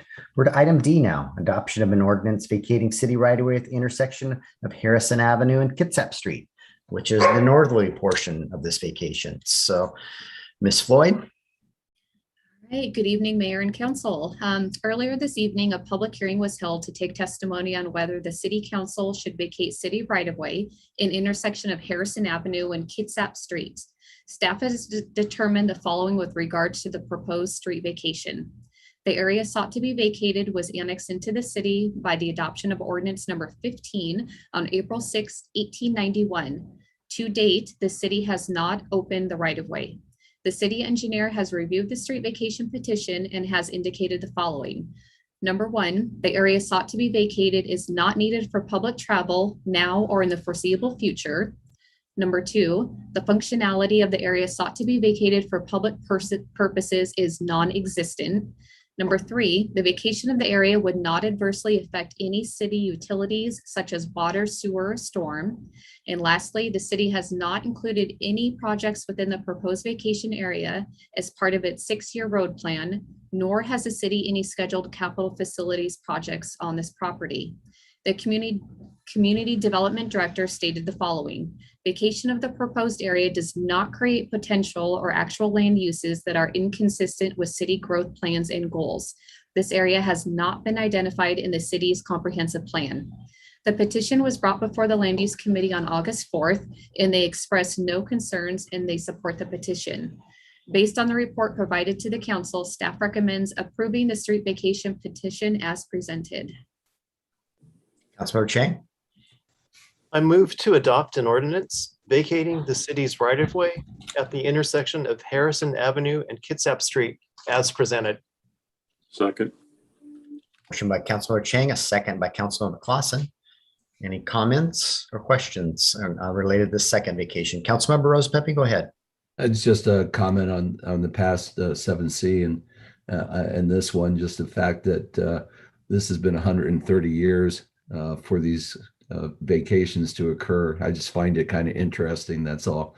And as was previously said, the Land Use Committee fully supports these. Thank you for your comment. Other comments or questions? All right, appears we're ready to vote, and this is the second of these vacations. So this is adoption of an ordinance vacating city right-of-way, the intersection of Harrison Avenue and Kitsap Street. All in favor, please say aye. Aye. Aye. Anyone? Okay, and anyone opposed? Hearing none, the ordinance passes. We're to the item E now, adoption of an ordinance amending Property Code Chapter 5.94, special events. Ms. Floyd, this is yours again. Hey, good evening. Due to COVID-19 public health concerns, the City Council suspended receipt of applications for public events in 2020. In 2021, while still subject to COVID-19 occupancy, gathering restrictions, and other safety restrictions from federal, state, and local health officials, the City Council authorized special events to recommence subject to these restrictions and limitations to preserve the public health. Increased public health and safety expectations, including a public safety plan for each event and sanitation facilities to accommodate peak attendance, provide a safe and enjoyable event for all attendees, and the safe use of city facilities, roads, and parking areas. The City Council requested that staff, in conjunction with the Economic Development and Tourism Committee, review Port Orchard Municipal Code Chapter 5.94 special events to incorporate these additional public health and safety requirements for future events, and to revisit the process by which the City Council approves of requested road and parking lot closures for events. Staff was also tasked with performing a full evaluation of POMC Chapter 5.94 for any related necessary cleanup or update amendments. Staff brought a proposed ordinance to the September 13th Economic Development Committee meeting, and the committee discussed the proposed modifications, including requiring council oversight for all events requesting a road closure, including repeat events, requiring public health and safety plans for additional traffic control, sanitation, medical aid, and police services, and limiting multi-day events that require the closure of the waterfront parking lots, which impact local businesses, restricted needed parking, and displace the long-standing farmers market. Staff recommended moving all fees associated with special events into the city's uniform fee resolution, which is a resolution that lists all administrative costs and fees for city services. Staff also included in the draft ordinance the use of the FEMA standards regarding the adequate number of sanitation facilities, traffic control personnel, and emergency services based on estimated peak attendance. These standards are taken from FEMA's Special Events Contingency Planning Job Aids Manual. The ordinance proposes the inclusion of the following language for all events on public property. Include the requirement to provide written confirmation of procurement of adequate sanitation facilities for the event, as recommended by FEMA, and include language that the applicant, upon the release of the police chief's public safety plan for the event, may need to contract for vendor services such as aid, emergency services, and/or security based on the estimated number in attendance. At the October 19th Council Work Study Session, Council discussed the proposed ordinance and provided additional feedback. That feedback was incorporated into the ordinance. Recommendation is staff recommends adoption of an ordinance amending Port Orchard Municipal Code 5.94 special events. Mr. Mayor, Yes, ma'am. Go ahead. I move to adopt an ordinance amending Port Orchard Municipal Code, Chapter 5.94 for special events as presented. Second. Second. Motion by Councilmember Ashby, a second by Councilmember Cacciardi. Any comments, questions? I think the purpose, at least what I got from the Economic Development Committee, the council wants to, it's not that we're not going to do these events, it's that we want, the council wishes to have more oversight as it relates to road closures and displacing things like the farmers market and parking in our downtown. So I think I captured that fairly well. Other comments or questions by the council? Councilmember Cacciardi? In the staff report, when it talks about the FEMA's plan for policing and aid, it talks about the estimated peak attendance. And in this updated red line, the word peak is left out. Is that purposeful? I'll let Ms. Archer speak to that. The use of the term peak will appear on the application. The code reflects attendance. And the staff determined that referring to peak attendance on the application will elicit from applicants the number that we actually need in order to determine what is a adequate what constitutes an adequate provision for sanitation.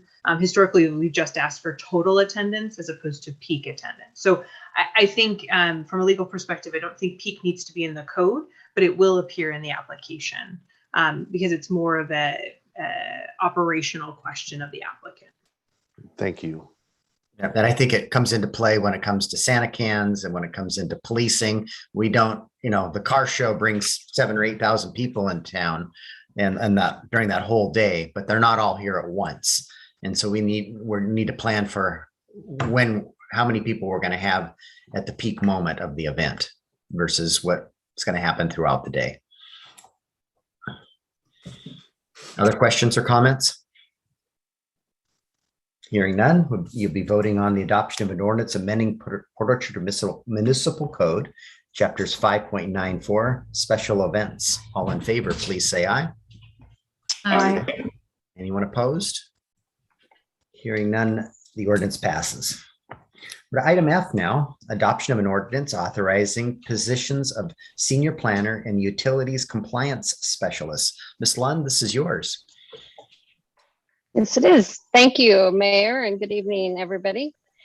As part of the proposed 2021-2022 budget amendment that Council earlier this evening considered, Council was asked to authorize 2 new positions. The first is the position of senior planner, which, as Councilmember Diener clarified earlier, is a title change and reclassification to better reflect the current needs of the department. The city's intent is to promote an associate planner into that new position. That would also then eliminate an associate planner previously approved in the budget process. The second position is that of a utilities compliance specialist, and that position is being recommended to take the lead on various compliance programs for public works, including cross-connection control, fats, oils, and greases, and stormwater management related to private businesses and commercial activities. Council previously adopted Ordinance 008-20, which delegates authority to the mayor to establish and amend job descriptions, provided they are consistent with the general qualifications and duties as assigned by the council. Therefore, attached is an ordinance for council's consideration tonight and an Appendix A that summarizes those duties for those newly proposed positions. And staff is recommending approval of the ordinance and the Appendix A. Councilmember Lucarelli, go ahead. I move to adopt an ordinance authorizing the creation of 2 new positions, senior planner and utilities compliance specialist, and authorizing the mayor to develop job descriptions consistent with the attached general qualifications and duties. Seconded. Guys, motion by Councilmember Lucarelli and a second by Councilmember Clausen. Comments or questions for staff? It's pretty straightforward. Creating a new position and creating a promotional opportunity with the second. And both of these actions were approved earlier in the evening, were funded actually earlier in the evening with the budget amendment. So with that, you'll be voting on the adoption of an ordinance authorizing positions of senior planner and utilities compliance specialist. All in favor, please say aye. I, Is there anyone opposed? Hearing none, the ordinance passes. For item G, approval of personnel policy update for COVID vaccinations as a condition of new hires. This is was continued from a prior meeting. So Ms. Lund, go ahead. Thank you. Due to the COVID-19 pandemic, the city has adopted a variety of policies and practices to ensure the health and safety of our employees and preserve the city's ability to continue to offer vital services to residents. These steps have been taken in response to orders from the governor's office, Department of Labor and Industries, CDC, Washington State Department of Health, and Kitsap Public Health District. As an additional measure to ensure that the city can continue to provide services to residents and customers and protect the safety and health of employees, residents, and visitors, and under guidance of the aforementioned authorities and medical experts, it is in the city's best interest to have as many employees vaccinated against the COVID-19 virus as possible. One tool that the city has available is the ability to incorporate vaccination requirements against COVID-19 into the minimum qualifications for employment. For council's consideration is a modification to city personnel policies setting the COVID-19 vaccination as a requirement for new employees. Proposed policy would contain a provision allowing applicants to seek an exemption due to valid medical or religious reasons, along with an acknowledgement that the city would then perform an accommodations analysis where an exemption is granted. Proposed policy would be for employment offers beginning November 1st. And our excellent city clerk's office would like to remind you that there is a motion on the floor, a motion from Councilmember Diener, seconded by Councilmember Clausen, to approve personnel policy 2.4, eligibility for employment, effective, that was amended to state November 1, to have at least one dose of the COVID-19 vaccination prior to employment, and as a condition of employment, receive the second dose within 30 days, unless they have an approved medical or religious exemption. You're muted. Thank you, Ms. Lund. And we have a motion and a second on the floor. We had deliberations earlier and this was tabled. So now we'll continue those deliberations. Councilmember Diener, I saw your hand raised. Yeah, so I wanted to just kind of kick this off. So one of the guiding principles is, are we raising the bar? And I think that we are, because we are considering an ordinance that would protect not only the people that work in the city, but also people in the public that are in contact with those workers. So I think that that's important to recognize. The other thing is that the city council owes the public its best decision-making possible. And so it's not necessarily wise to heed the advice of unlicensed attorneys or even licensed attorneys who provide comment.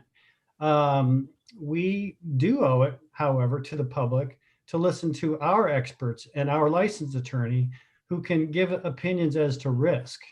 And then we each take an understanding of what we believe that risk to be, and we vote upon that. And I think that given that there are exemptions that are allowed, given the landscape of public and legal decisions that have been made across the state so far, that the risk is low. And so I'll leave it at that for the moment.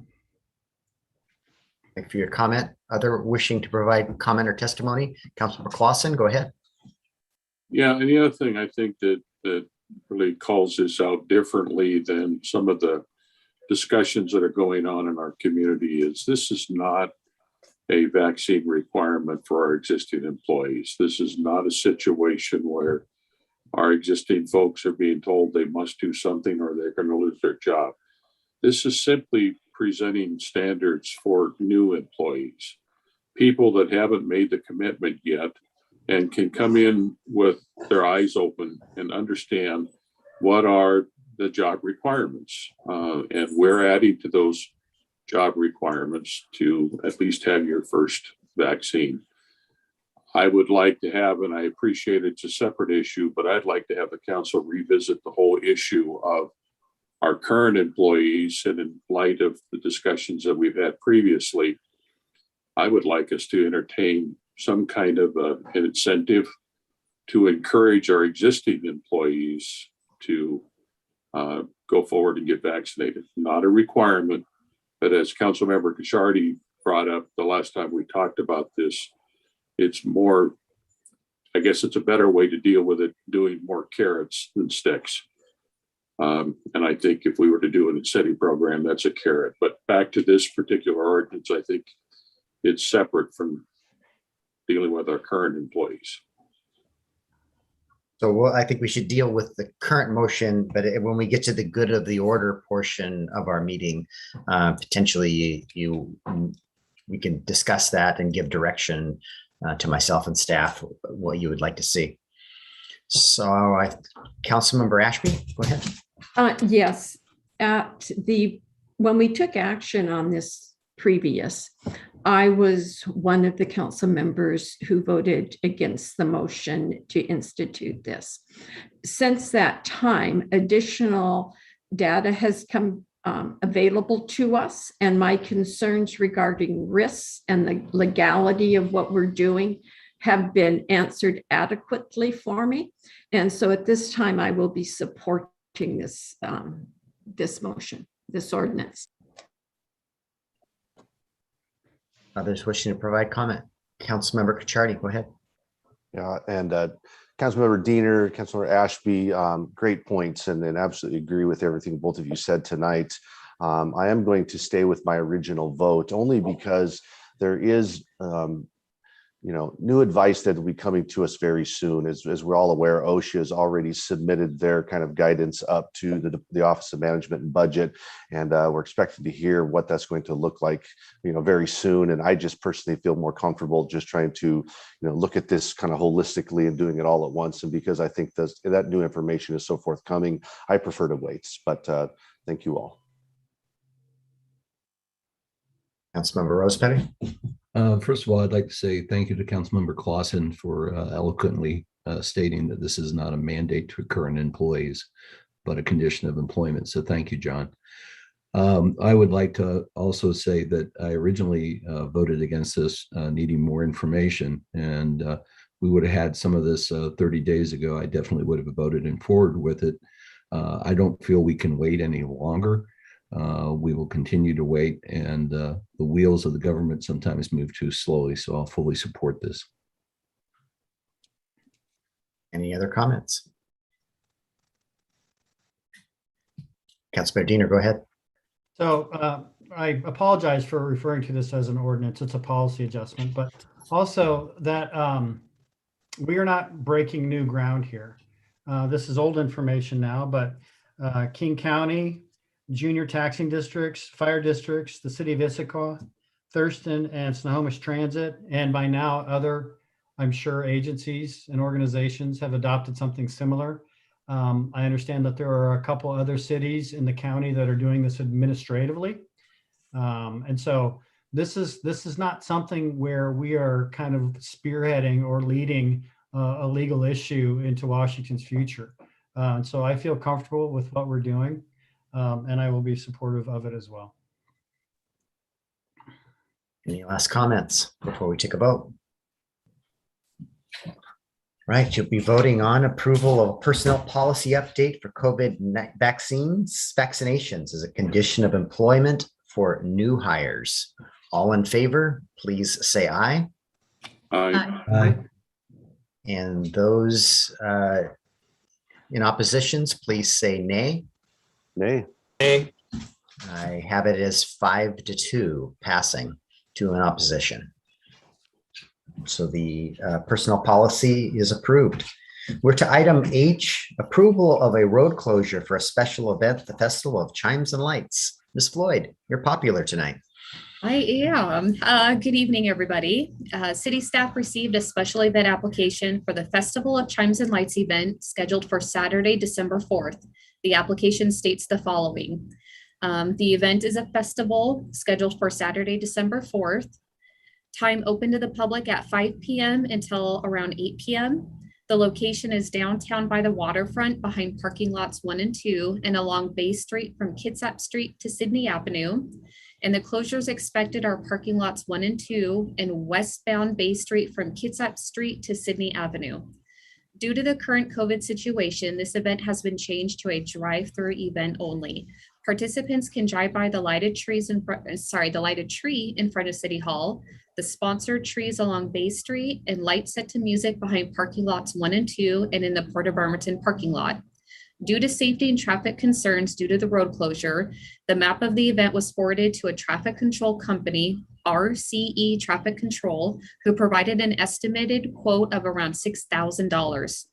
Pursuant to Port Orchard Municipal Code 5.94.050 subsection 4, staff shall bring forward the special event application to the City Council for approval when the event requires a street or highway closure. City staff has received the application and provided their comments. The motion is to approve the road closure as presented, and I will go ahead and share my screen and pull up the map in just a moment.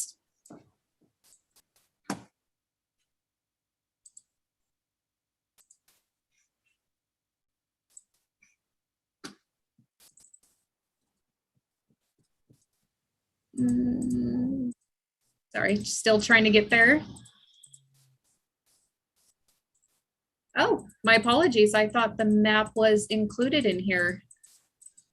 You passed it. It There it is. is. There it Oh, is. did I? Yeah.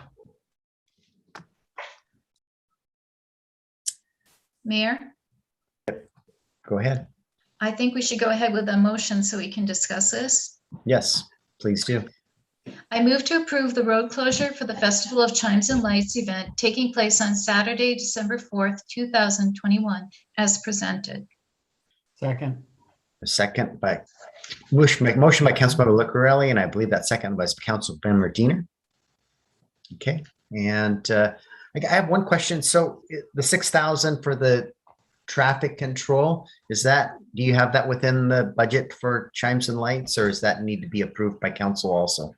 So the budget, we haven't really used our budget and we haven't used any of the advertising. So I think it would have to be, I'm not sure if we can recategorize because money's. But advertising dollars are lodging tax dollars, I believe, though. No. They're not? Okay. No. So I am not sure of the answer of that. I'm just letting you know that we haven't spent.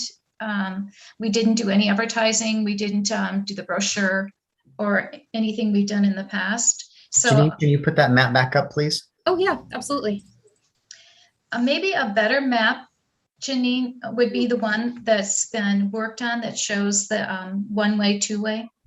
From Public Works Department. Yeah, Yes. let me find that, pull it up. Just bear with me for 1 second.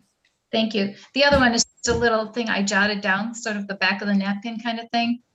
Correct. I just want to let you know that that's what I was going to say. Is the map that's there was the preliminary that had the one way, and that's been modified.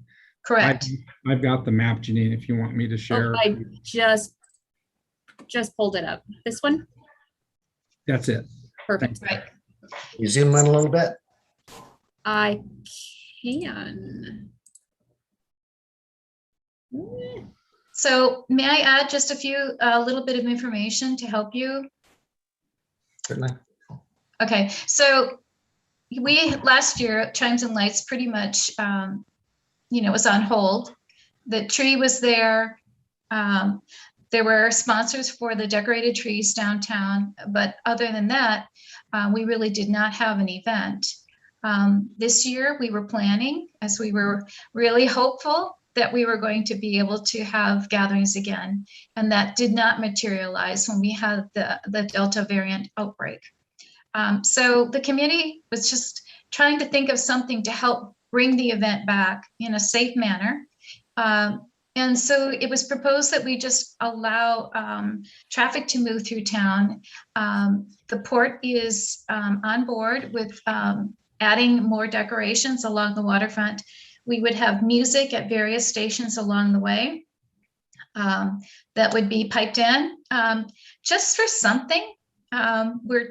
We're talking about just having something that really would boost the morale and not be too terribly disruptive to the businesses, but something to look forward to. We haven't had a lot of time to explore this, so it was really put it out there and see if this would be something that would work for us. As you can see, there's entry from both sides of town. Basically, there's a one-way headed towards the waterfront, turning through by the library that would proceed along the Port of Bremerton waterfront, coming back onto Bay Street, and then turning around in the boat launch, which would again be decorated. And also then traffic may enter into town from the side by City Hall, basically, which would be, that's where traffic control would be needed along Bay Street to either go through Sydney, back to the waterfront, or exit, either way. Okay, questions from council members? Councilmember Clausen.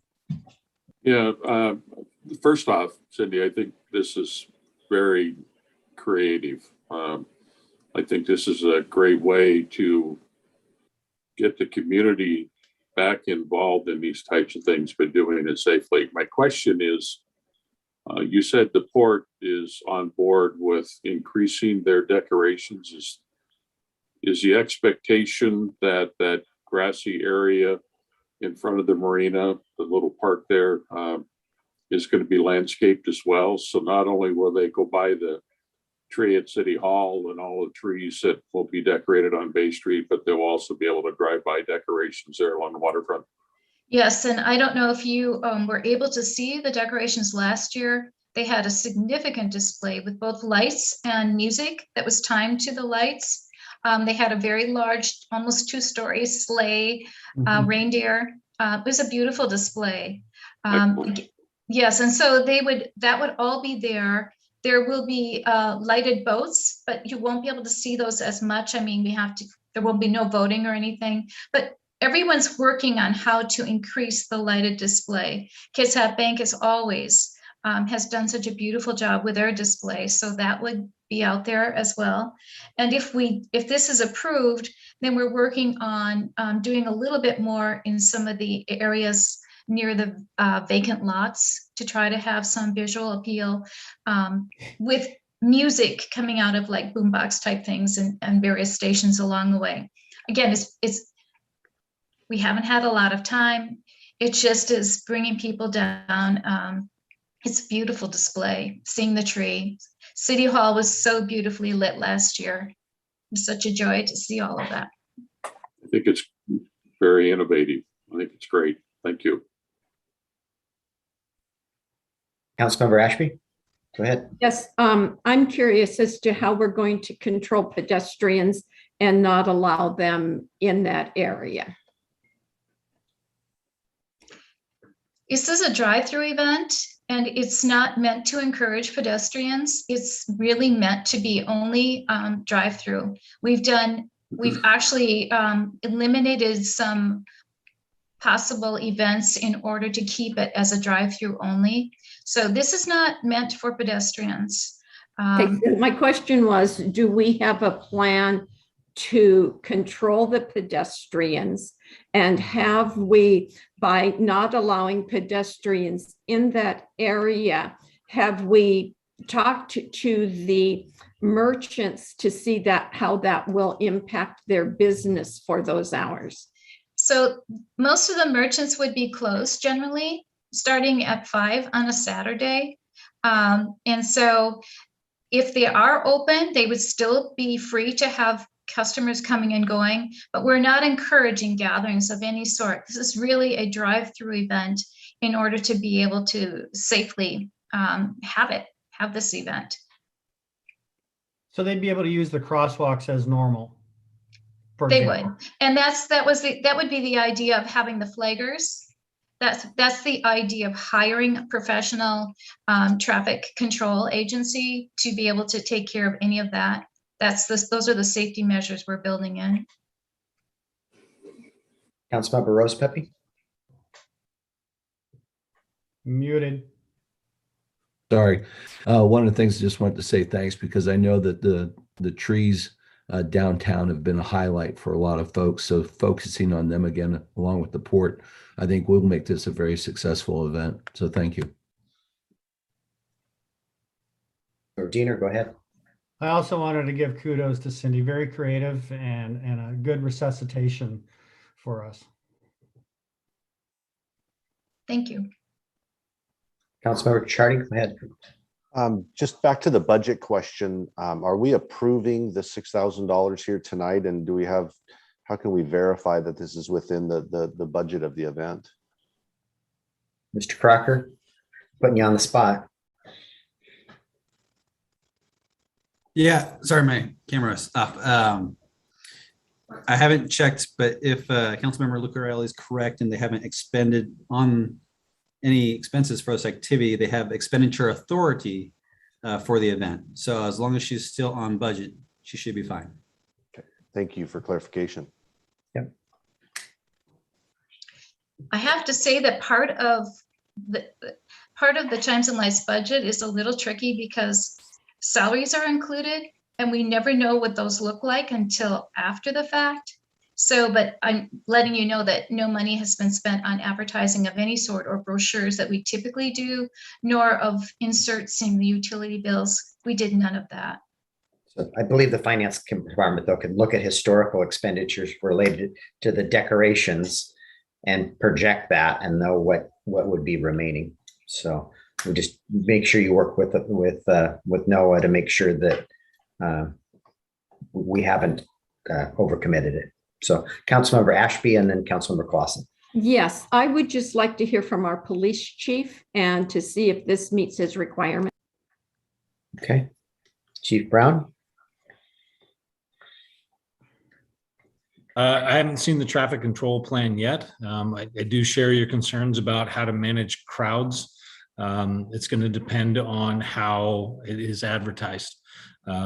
We can certainly hope that the public chooses not to come downtown and walk and observe the event. But because it's in a public space, we can't restrict that. So at this point, there's still just more information that I would need to evaluate. Councilmember Clausen. Yeah, I was just going to speak to the budget issue. I think our action here tonight is to approve the festival. If there is additional funding necessary, I think that would be a subsequent action that we would have to address. That is correct. So Councilmember Chang. I just wanted to echo what others have said. I commend Cindy. This is certainly creative, and given the constraints that we've had from COVID, it does seem to have a safe alternative.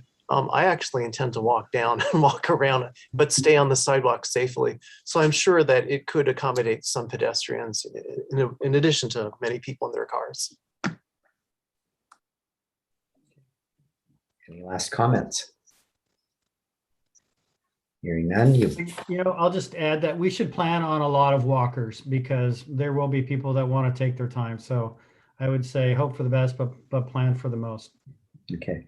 So at the moment, you're voting on the street closure, and subsequently, the police chief is going to need to review the traffic control plan that hasn't been provided yet, and then additionally, the finance department's going to need to review to make sure that we have expenditure authority for the additional 6,000. If any of those things aren't in order, then I think we'll be back before you. So, Councilmember Clausen. Yeah, I was just suggesting, we can't stop people from coming downtown and walking, and for the shops that are going to be open, I hope they do. But what it sounds like is this event is designed for viewing from your car driving by. Yes, I guess you could walk down Bay Street and look at them, and then you walk through the parking lot to see the backside of the decorations back there. But it really is intended for people to drive by these displays and enjoy it from your cars. So, yeah, there will be people walking around, I'm sure, but the event focus sounds like it's going to be from your car. Councilmember Ashby. Yes, thank you. We have, as a council, well, I don't know if it's as a council, but the city has not allowed other events to take place this year because of COVID. And I very much agree with all the compliments given to Cindy. I believe she has worked very hard, and the people she works with on the Chimes and Lights Committee have worked very hard to come up with an alternative for us. However, I have been very consistent in my voting for events during COVID, and I see people. This is a Christmas event. There will be a lot of children. There will be, and I believe they will be walking around. So I personally will not be able to support this. Thank you. I do want to add that the committee is made up of members from all of the various events, and we specifically talked about that, and they were all very supportive of this and basically saying that it's a win-win for everyone. So they did not see it as exclusion. We were very careful about this. Any last comments related to this matter? Hearing none, you'll be voting on the approval of a road closures for a special event, the Festival of Chimes and Lights. All in favor, please say aye. Aye. And anyone opposed? Nay. So we have, that passes 6-1. We're to our last item, which is item I, and that is the meeting minutes of October 12th council meeting. And is there a motion to approve? Mr. Mayor, I move we approve the minutes as published. Second. Motion by Councilmember Clausen, a second by Councilmember Diener, I believe. And I will have an abstention by Councilmember Ashby. So all in favor of approving the October 12th council meeting minutes, please say aye. Aye. Aye. Any opposed? And one abstention. The meeting minutes have been passed. We have a guest with us tonight. It is Josh Weiss of Gordon Thomas Honeywell, our lobbying firm. And Janine, if you could bring Josh over to the council meeting and potentially bring up on your screen the draft legislative agenda. And Josh and I work very closely together, in particular during the legislative session, and he provides those fabulous, he and Annika, well, maybe we need to shout out to Annika who provides those weekly reports that I share with you when they come out. And so let's see here, Janine, you got, there we go. The draft, I emailed these to you and then they were published in the packet. And Josh, you want to just walk through these quickly and talk about them and how we're going to advocate in Olympia this next session for these matters? Yeah, good evening, everybody. Nice to see you. Appreciate the opportunity to be in front of you. It feels like it's been a long time. This whole virtual reality is challenging, isn't it? We do just a couple of brief comments. It'll be a short 60-day session. They're planning on passing supplemental budgets. We did hear just today, I was told officially that they just announced that there will not be a special session this fall to do a transportation revenue package, but they are really still talking. And I think there is still some possibility that they'll maybe pass something in this short session. I normally wouldn't say that, but I just think the dynamics right now are such that we will be talking about transportation all session long. So I do think it will be virtual. Again, that is, we don't know that officially yet, but I think that's our best guess at this point. So we'll just be asking you to be making phone calls and sending emails and texts and really trying to keep on top of things virtually, which is going to be a challenge, but we know from last year that we can do it. So, you know, the first item there, keeping the transportation revenue item on the top of the list, I think is really important right now. We do talk about both the roundabouts at Sedgwick and 16, which we've had on our agenda for several years now. And then we also this year are talking about the Gorst interchange and the importance of that. In addition, on the transportation topic, AWC is really leading the charge, but since Port Orchard does have a transportation benefit district, I think it's in your interest, in the mayor and I've been talking about tracking this carefully and supporting this, that there will be a proposal. Right now, if you have a sales tax-based transportation benefit district locally approved, you get it for up to two 10-year periods, each locally approved. And the desire here will be to allow you some additional 10-year periods. Not sure exactly what the details will be on that, whether that's unlimited 10-year periods with voter approval or some other mechanism, but that'll be a discussion and something we'll pay close attention to. We, I think, as you know, continue to keep very close track on the foster pilot process. We were successful last year. I think you remember in advocating and getting the task force extended for another biennium. And there will be additional policy discussions, I believe, this session about that. We've added in here a statement about police reform.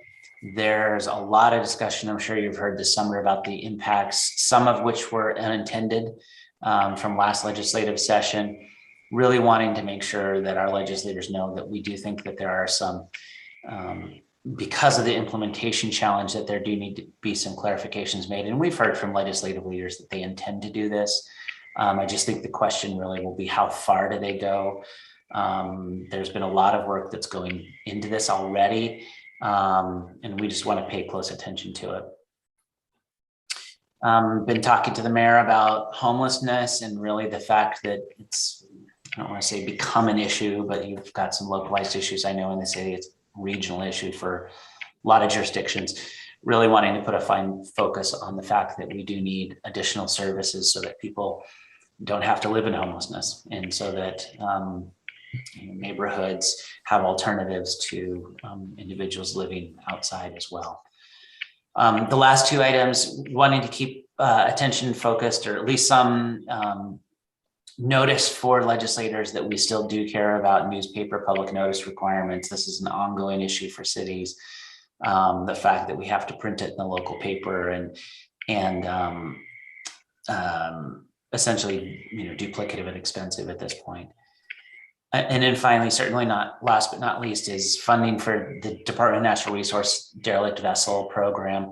The agency has put forward a decision package to the governor's office for consideration for an additional $5 million, bringing up the total program to $7.5 million. That's what the department needs to essentially fund the need, both work on the backlog of derelict vessels across the sound, but also have an ongoing program in place that can keep up with the demand. That would be from the watercraft excise tax revenue that the state currently collects and puts into the general fund. So that's really what we're focusing on. I was just going to say it's a good year to have a narrow legislative agenda. We've got a lot of items up here, but obviously they're all important and appropriate. I think some of them are multi-session long projects that we've been working on, and I think we'll be continuing to work on. But that's the direction we're heading, and I'm happy to answer any questions, or Mayor, take it however you want to. Certainly. Councilmember Ashby, you have a comment or question? Yes, I do. I have, a comment and probably a question, but I was particularly interested, and I did have an email with Josh earlier today about the Transportation Benefit District, and would want to understand, Claire, Josh, at some point, maybe we can have the conversation about what that legislation would look like. But the comment I wanted to make or offer to you is Port Orchard is a member of the Peninsula Regional Transportation Planning Organization. And we have jurisdictions within the RPTO that have the sales tax funding mechanism for their transportation benefit districts. So I'm sure that we can provide you data if you're interested in data or people to testify. Great, thank you very much. And I will share that. I shared an email with Councilmember Ashby that we still haven't seen the bill draft. The AWC hasn't landed exactly on the mechanism we're looking at, but we'll be sharing those details as soon as we see them. Councilmember Chang. Hi, yes, I recently learned that our South Kitsap helpline is in the planning stages of a capital program to expand their facilities. And perhaps the city could write a letter of support to our legislators to help them receive some of their funding in order to expand, not only the building, but also their services. That was the South Kitsap helpline, is that what you said? Yeah, Yes. that's probably not something for Josh and his work that I think the city would gladly. I'm familiar with the project and be happy to write a letter of support when it's appropriate.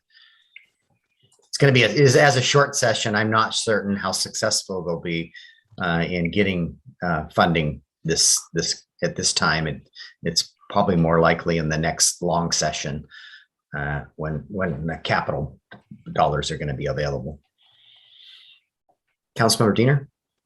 Thank you. I too am in support of the transportation projects that we're talking about, the transportation revenue and the benefits district. Also the derelict vessel, I think vessel program, I think that's really important, particularly to try and get those out of the water before they end up on beaches where they become exponentially more expensive to remove. And then the other thing that I would like to be a part of is police reform and what our chief thinks is worthy of being a proponent for in front of the policymakers. So I'd like to be plugged into that, and I think others would like to as well. Yeah, good comments. And I know that Josh and Chief and I have been working to have a one-on-one with Senator Randall so that she can hear it directly from our chief, you know, what potential solutions that we can offer. Yeah, and Councilmember Diener and I had a conversation offline here in the last day or two related to affordable housing, and I talked to him about why it's probably not appropriate for us at this time to put that on our agenda. We were given a couple of tools this last session, and we haven't done probably the best job we can deploying those. We've got our $1406 that we've been collecting. We've got a contract with KCR to to provide rental assistance. And there's been just such a flood of federal money that has a fuse on it that they haven't deployed any of our dollars. So I have reached out to Housing Kitsap, which is our housing authority, and to see how we can get those dollars deployed. It's tough to ask for more when you haven't done what you should have with what you've got. And the other measure that's out there is the authority that was given for the 1/10 sales tax measures. And matter of fact, I was in conversations with county commissioners today about that very topic and the process that they're going through, and that I'll have a seat at the table because we don't intend to pass our own 1/10 with so many of these. The dollars that we would collect here locally in Portage, we would eat them up in one staff member's salary. We can't have much bang for our buck, and that's why it's important that we partner with, whether it's county or a nonprofit, to try to provide these valuable services. Other comments or questions? All right, Josh, we'll bring this back probably the end of November for adoption, and you're more than welcome to sit through another council meeting if you'd like, or you can. I'll give it a try. We'll have to see what the schedule looks like. I appreciate it. It is nice to see everybody, and looking forward to those days when we can be in person. Okay. Thank you for the work you do for us, Josh. Appreciate it. Thank you. Have a good night, everybody. Okay. We are to the infamous committee reports.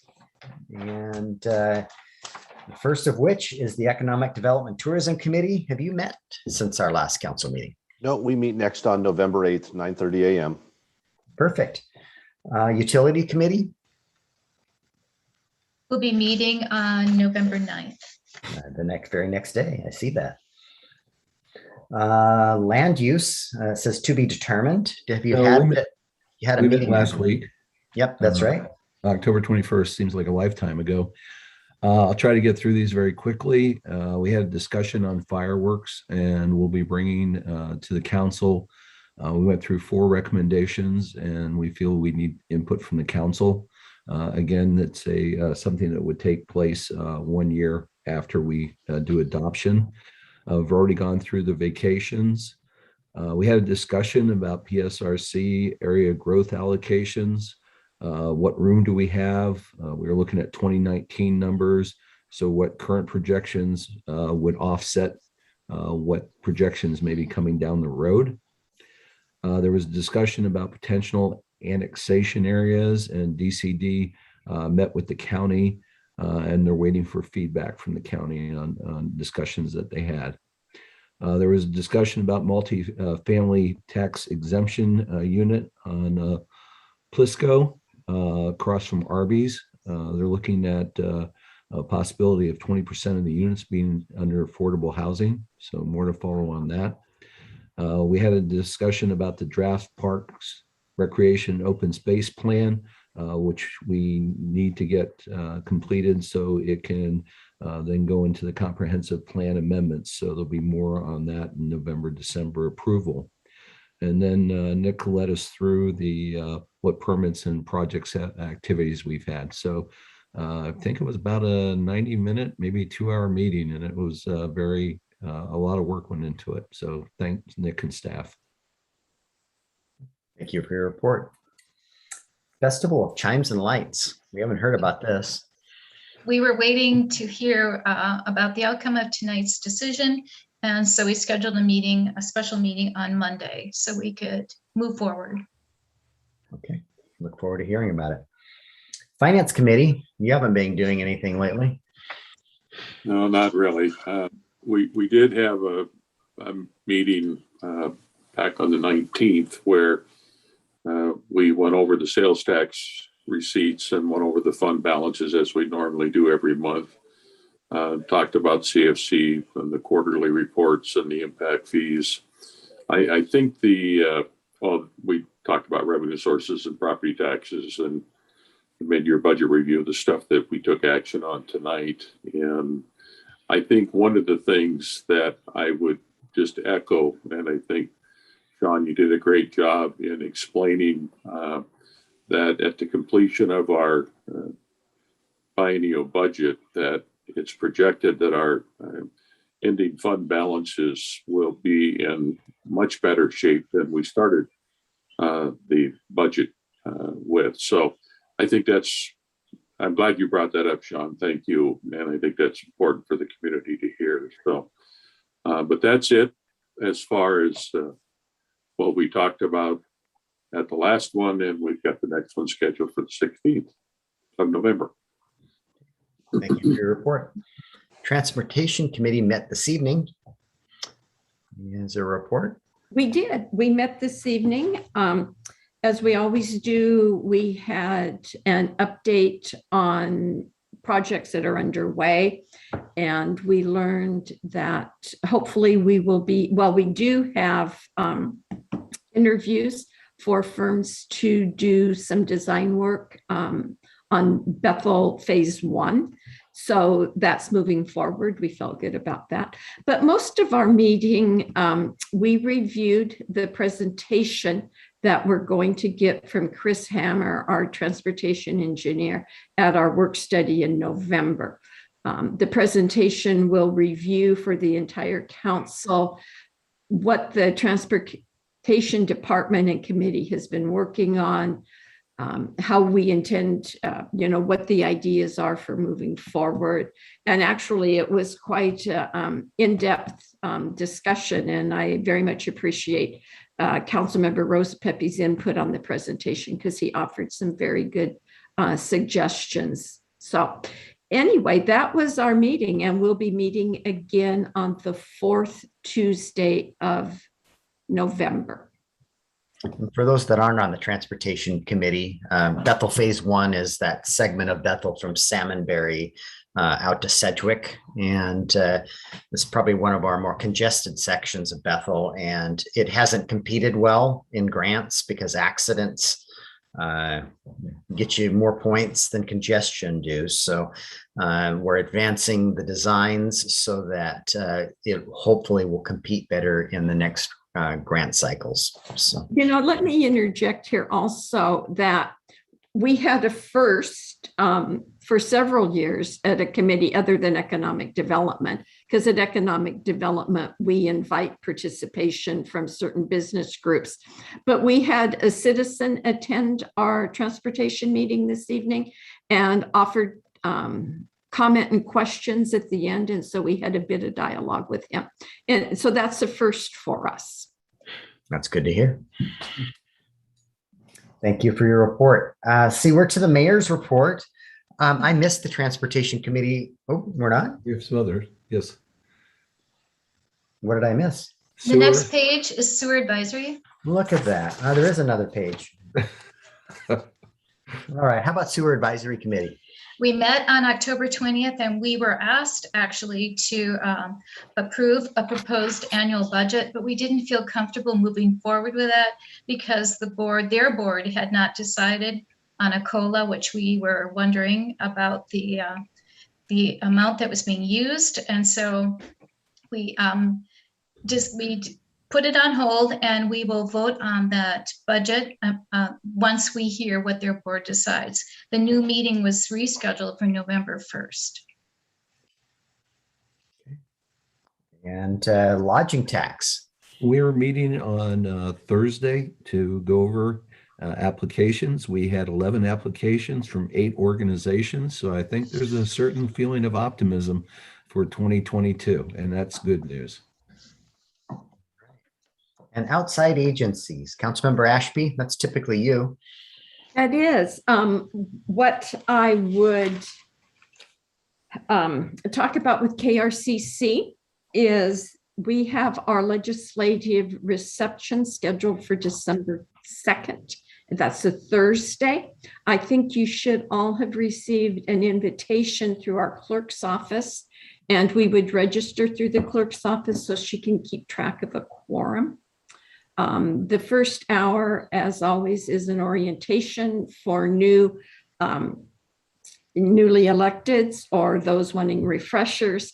And then that would be from 5:30 to 6:30. And then from 6:30 to 8 would be a dialogue with our legislators.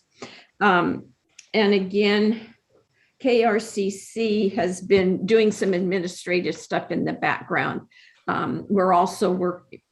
So that I will leave it at that. And those administrative things is like our budget and our dues for next year, which will be coming forth in our November meeting. As far as Peninsula RPTO, we also are having a legislative meeting, and that is November 4th. And if you would like an invitation, please let me know and I will make sure you're invited. We normally don't send those out to full councils, but I would be glad to if anyone was interested in attending. What we did do with the Peninsula RPTO is this morning, we do educational pieces, and this morning was a workshop on electric vehicles and zero emission vehicles. It was very interesting. And I would offer anyone to look at the video of that meeting.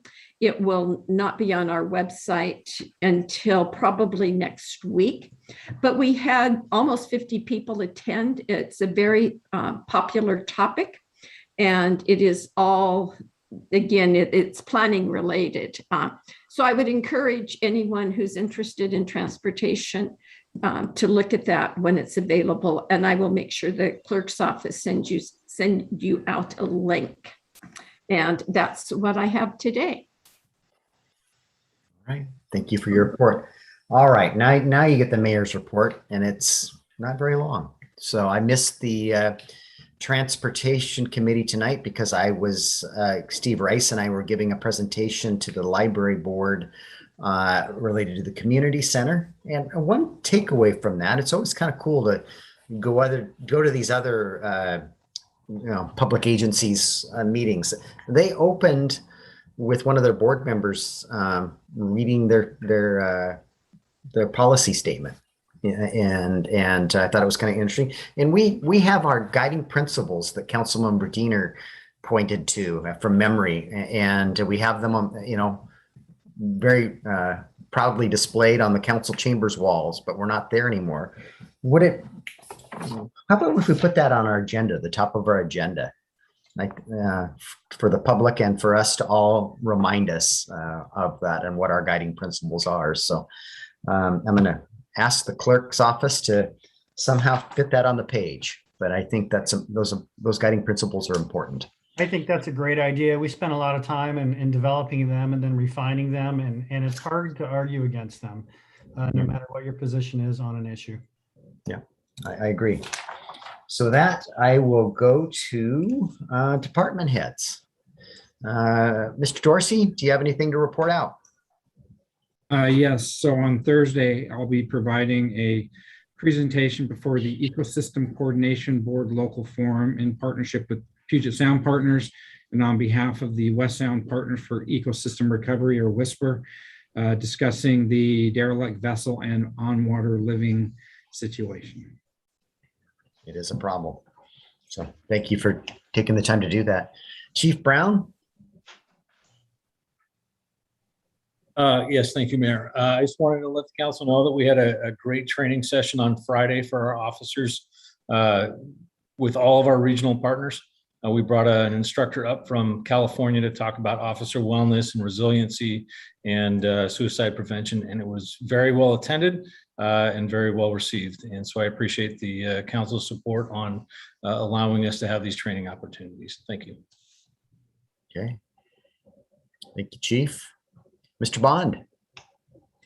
Well, I wasn't going to say anything, but because Mark mentioned the forum we're participating in on Thursday, I am also participating in that forum on another topic that has to do with integrating ecosystem restoration into our land use plans. And so I am also participating at that event, and it should be a good one.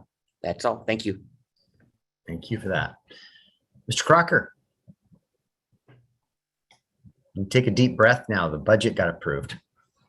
That's fantastic. Thank you, Council. Nothing for me tonight. Okay. Ms. Floyd? Thank you. I have nothing to report. Okay. Ms. Archer? Nothing to report this evening as well. Okay, and then Debbie Lund's here, and I know, don't run away. As we finish up this evening, after we adjourn this meeting, we have a separate link for that bargaining session that you've all been waiting to have with Miss Lund and I think Miss Archer might be there too. So, and Mr. Crocker too. So be sure to look for that other link because we'll be adjourning this meeting. So Miss Lund, do you have anything beyond that bargaining session to share? I do not. Thank you. Okay. I think that was all of our department heads. We're to our last citizen comment period. So anyone wishing to address the city council, we have 3 minutes to address the council, and please raise your hand to be recognized by the clerk. Hi. Okay, we have a couple people with their hand raised. The first one is Ron Rice, and he is allowed to speak. Mr. Rice, go ahead and unmute yourself, and you have 3 minutes. You're muted, Mr. Rice.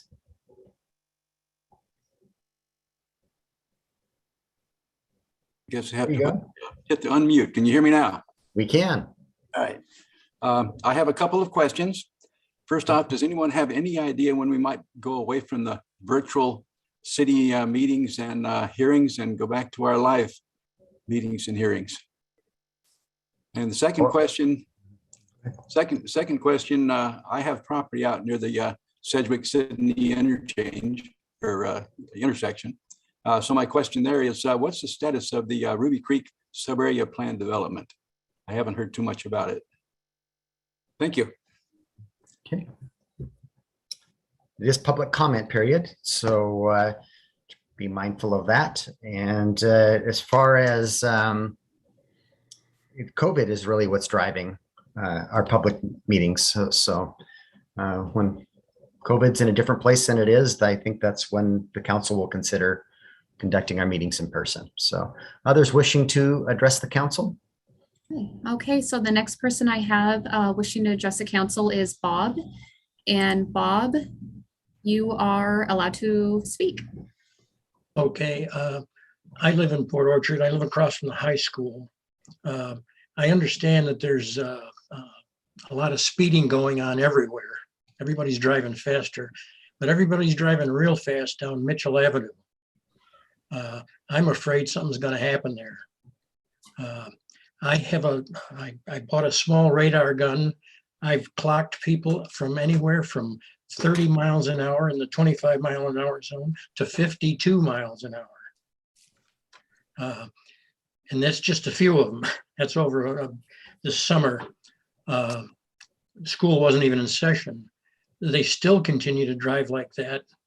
And it gets to be more and more. Mitchell at this point seems to be a cut-through place. People coming home from work, it gets to be about 4 or 5 o'clock after school, but people just speed both directions through here. Some of the transit buses even go fast. I think we need to do something about it. And I hope somebody can look into it for me. Thank you. Thank you for your comment.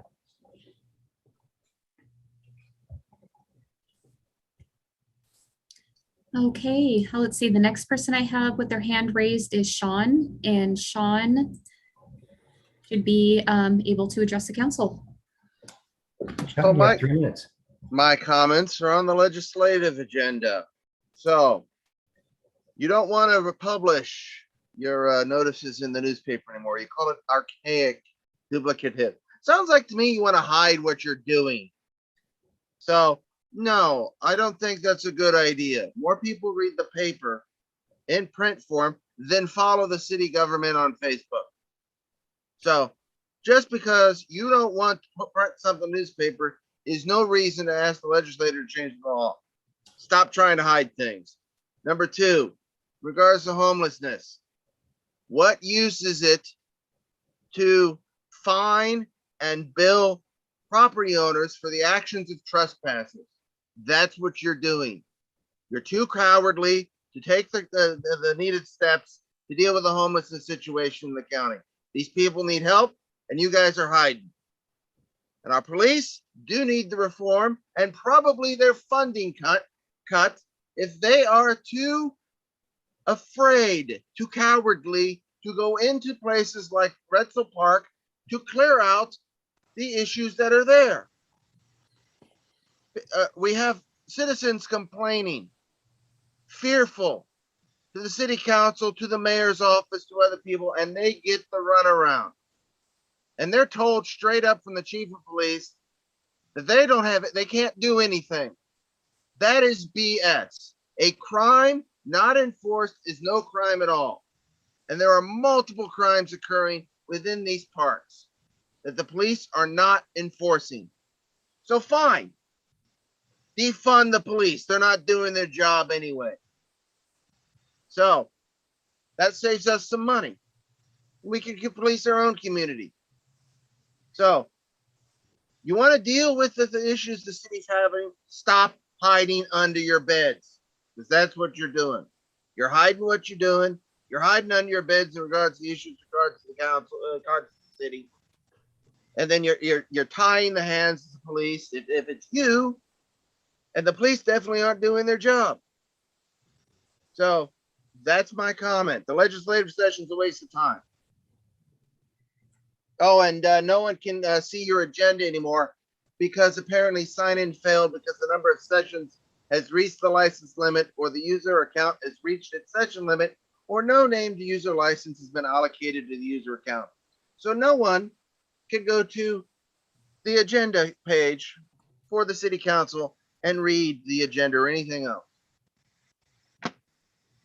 Thank you for your comments. Okay, the next person with their hand raised is Chuck Huck. And Chuck, you should be able to address the council. Chuck, you have 3 minutes. Thank you for your time.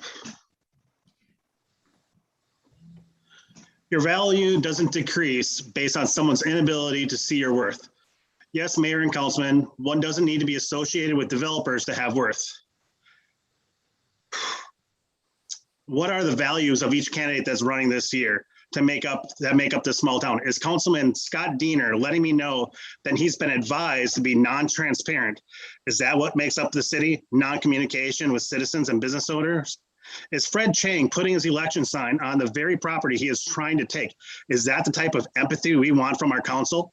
Is Jay Rosapepe and the other council and the mayor voting against eminent domain in 2014, but going back on that without any communication with the home and business owners? Is that okay?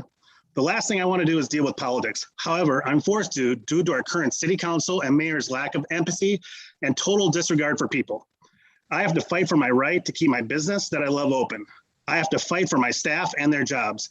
Even though our current mayor and some of our current city council voted against the use of eminent domain years ago, they are pushing forward without even the decency to discuss with business owners and the property owners they will be affecting. Property rights, human rights, and people in general matter. Eminent domain was not meant for an amenity that is 1/3 of a mile long. But in all fairness, the mayor and the public works director did meet with my partner and myself years ago. I knew at the time, unfortunately, what they thought of us as citizens.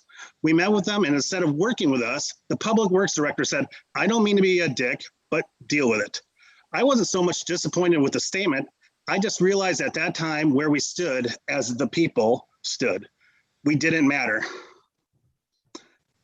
I believe that when jobs are taken and businesses are hurt over something that is an amenity, small town values are gone. I believe that when you take the home of a person that has lived here for over 40 years without even a discussion, your small town values are completely and totally gone. All I'm asking is that you guys communicate with us. That's all I've been asking for years. And you guys hide behind, oh, there's lawyers involved. Get the lawyers involved.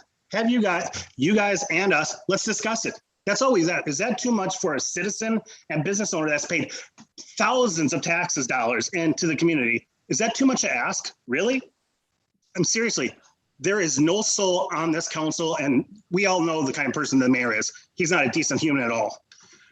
I can tell you firsthand. So thank you for your time. I hope that, I don't care what happens in the election. It doesn't matter if there's new councilman, less councilman, new council, whatever. At the end of the day, we all have to try to work together. New, old, same, whatever. But I have almost no faith in you guys at all. Your time is up, Mr. Huck.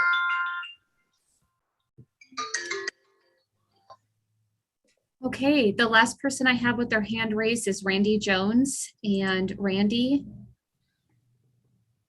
let's see here. Randy, you should be able to address the council. Mr. Jones, you have 3 minutes. I think I'm unmuted. Chet, Yes, you are. hopefully. Yeah, I'm a little concerned about how the reality of charging homeowners to clean up their property from trespassers and homeless people. I could not believe this when I heard this. Fines for homeowners. Homeowners that were told that they could not be escorted into dangerous property by the police, and then threatened to be charged fees if they did not get their property cleaned up by the actions of other people. Now, the worst part about this is they know that they were told that possibly they would not be charged fees, but that's a form of blackmail because they worry about retaliation by the city council. I have numerous businesses that are afraid to go on the record because of retaliation, and this has got to stop. It's got to stop. Nobody should pay for the actions of trespassers on their property. And yeah, and the city should be liable to the citizens, the homeowners that could be fined for the actions of others. The city should be sued for that purpose. I guess that's really about it for tonight. Thank you for your comment. All right. Last chance. Anyone wishing to address the council that hasn't already spoken? Okay, I have Kaylin O'Connor has raised their hand. Kaylin, you should be allowed to speak. Kaylin. Hi there. Thanks for. Kaylin. Can you hear me? Okay, thanks for taking my comments tonight. Kaylin, yeah, I need you to stop, and I need you to take your screen off of your campaign. You can't put a campaign button up on it. Oh, I am totally unaware how to do that. It's associated with my login. Well, I don't think I can do that while we're in here. I'm going to have to excuse you from the meeting then.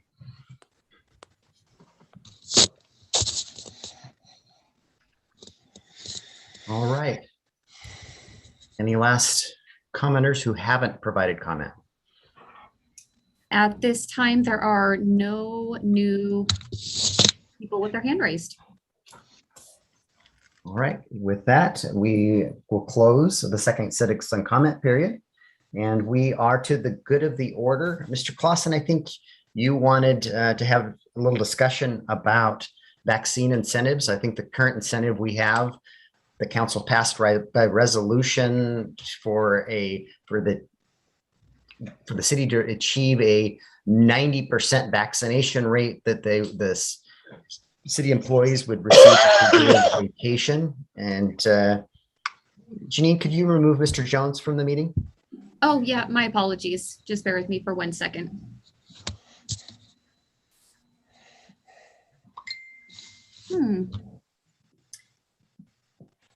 That is very odd.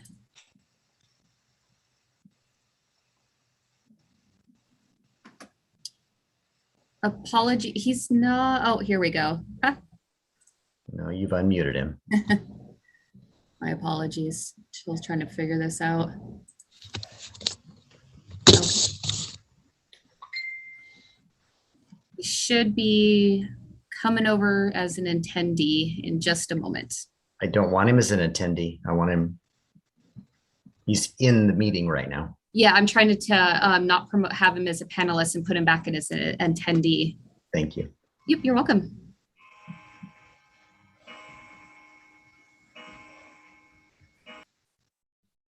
There we go. So with that, Mr. Clausen, you asked that I bring this up and go to the order. Yeah, Mr. Mayor, in light of the hour, I don't know that we can really do it justice here tonight, but I have some concerns over the current policies that we've adopted as far as incentives. And the concern that I have is that it establishes a goal for the entire city to achieve before people will be recognized for their effort. And in other agencies that I'm familiar with that have done similar type things, it creates, for lack of a better term, infighting. Basically, folks who would like to receive the incentive put pressure on those who are not helping to achieve that goal. And I think that's unfair for both sides of the issue. I think the council should reconsider the incentive program that we have and make it more of an individual incentive. There are a number of agencies that elected to go with, a financial incentive, for example, that's based on whether or not the individual gets vaccinated or not. And it's not based on a percentage of the entire city to achieve. So that's the basic concern I have. I would prefer to see us go with something similar to what the county has implemented. I know at Kitsap Transit, we implemented an individual incentive along with other incentives, but we're approaching this issue with the carrots versus the sticks. And it may be moot in that, as Mr. Pichardi mentioned, who knows what's going to come down from Washington, D.C. And basically what we're hearing is being discussed is mandatory vaccines with a option for testing. Now, we've also heard from the governor's office that he's not inclined to approve the testing option. We'll have to wait and see what finally comes out. That might make this whole issue of carrots moot. But until we know what's coming out of DC, I just think we should reconsider how we're enticing or encouraging our employees to get vaccinated. I think one other thing, when we initially did the incentive, we did too, it doesn't have a sunset clause. And I think once, whether we modify what we're doing and go a different route, or even relook at what we're, I don't believe that there should be an incentive after it's a mandate. And right now there isn't any form of sunset clause to the incentive that we're offering. So Councilmember Ash, go ahead. Yes, what I would recommend or invite us to think about, if this is something that council wishes to revisit, I would suggest we put it on a work study where we have time to thoroughly discuss it. We're not going to make any decisions this evening or have an opportunity to fully vet it. Would you like this added to the work study in November? Is that the desire? If there's time on the agenda, sure. Yeah, I think it's pretty light, other than, well, got that transportation presentation and then fireworks discussion. So I think it'd be the third item. There's room. Okay. Anything else for the, go ahead. Yeah, I got a good of the order. It's a shout out to Northwest Hospitality and to Kitsap County for helping with the cleanup of Veterans Park. I was there. There were 50 of us that were cleaning sites. We could have used another 50 people. They hauled out over 11 tons of garbage.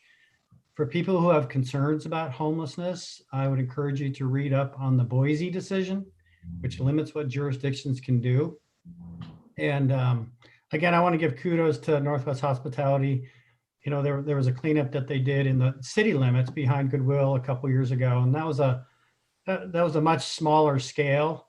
But I think it's worth, if somebody can at all fit one of these cleanups in their schedule, it's worth just kind of see the humanity of this and how we can help people.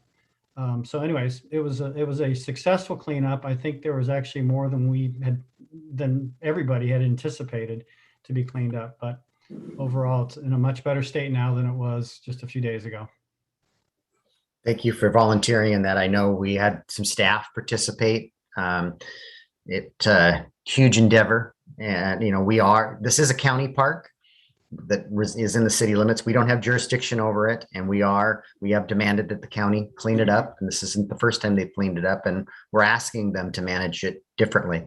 But that's not something that's within our control, and it is impacting the neighboring businesses and community, and it's very unfortunate. Other good of the orders. Okay, with that, we will adjourn this meeting, and I will see most of you in a few minutes in our bargaining session.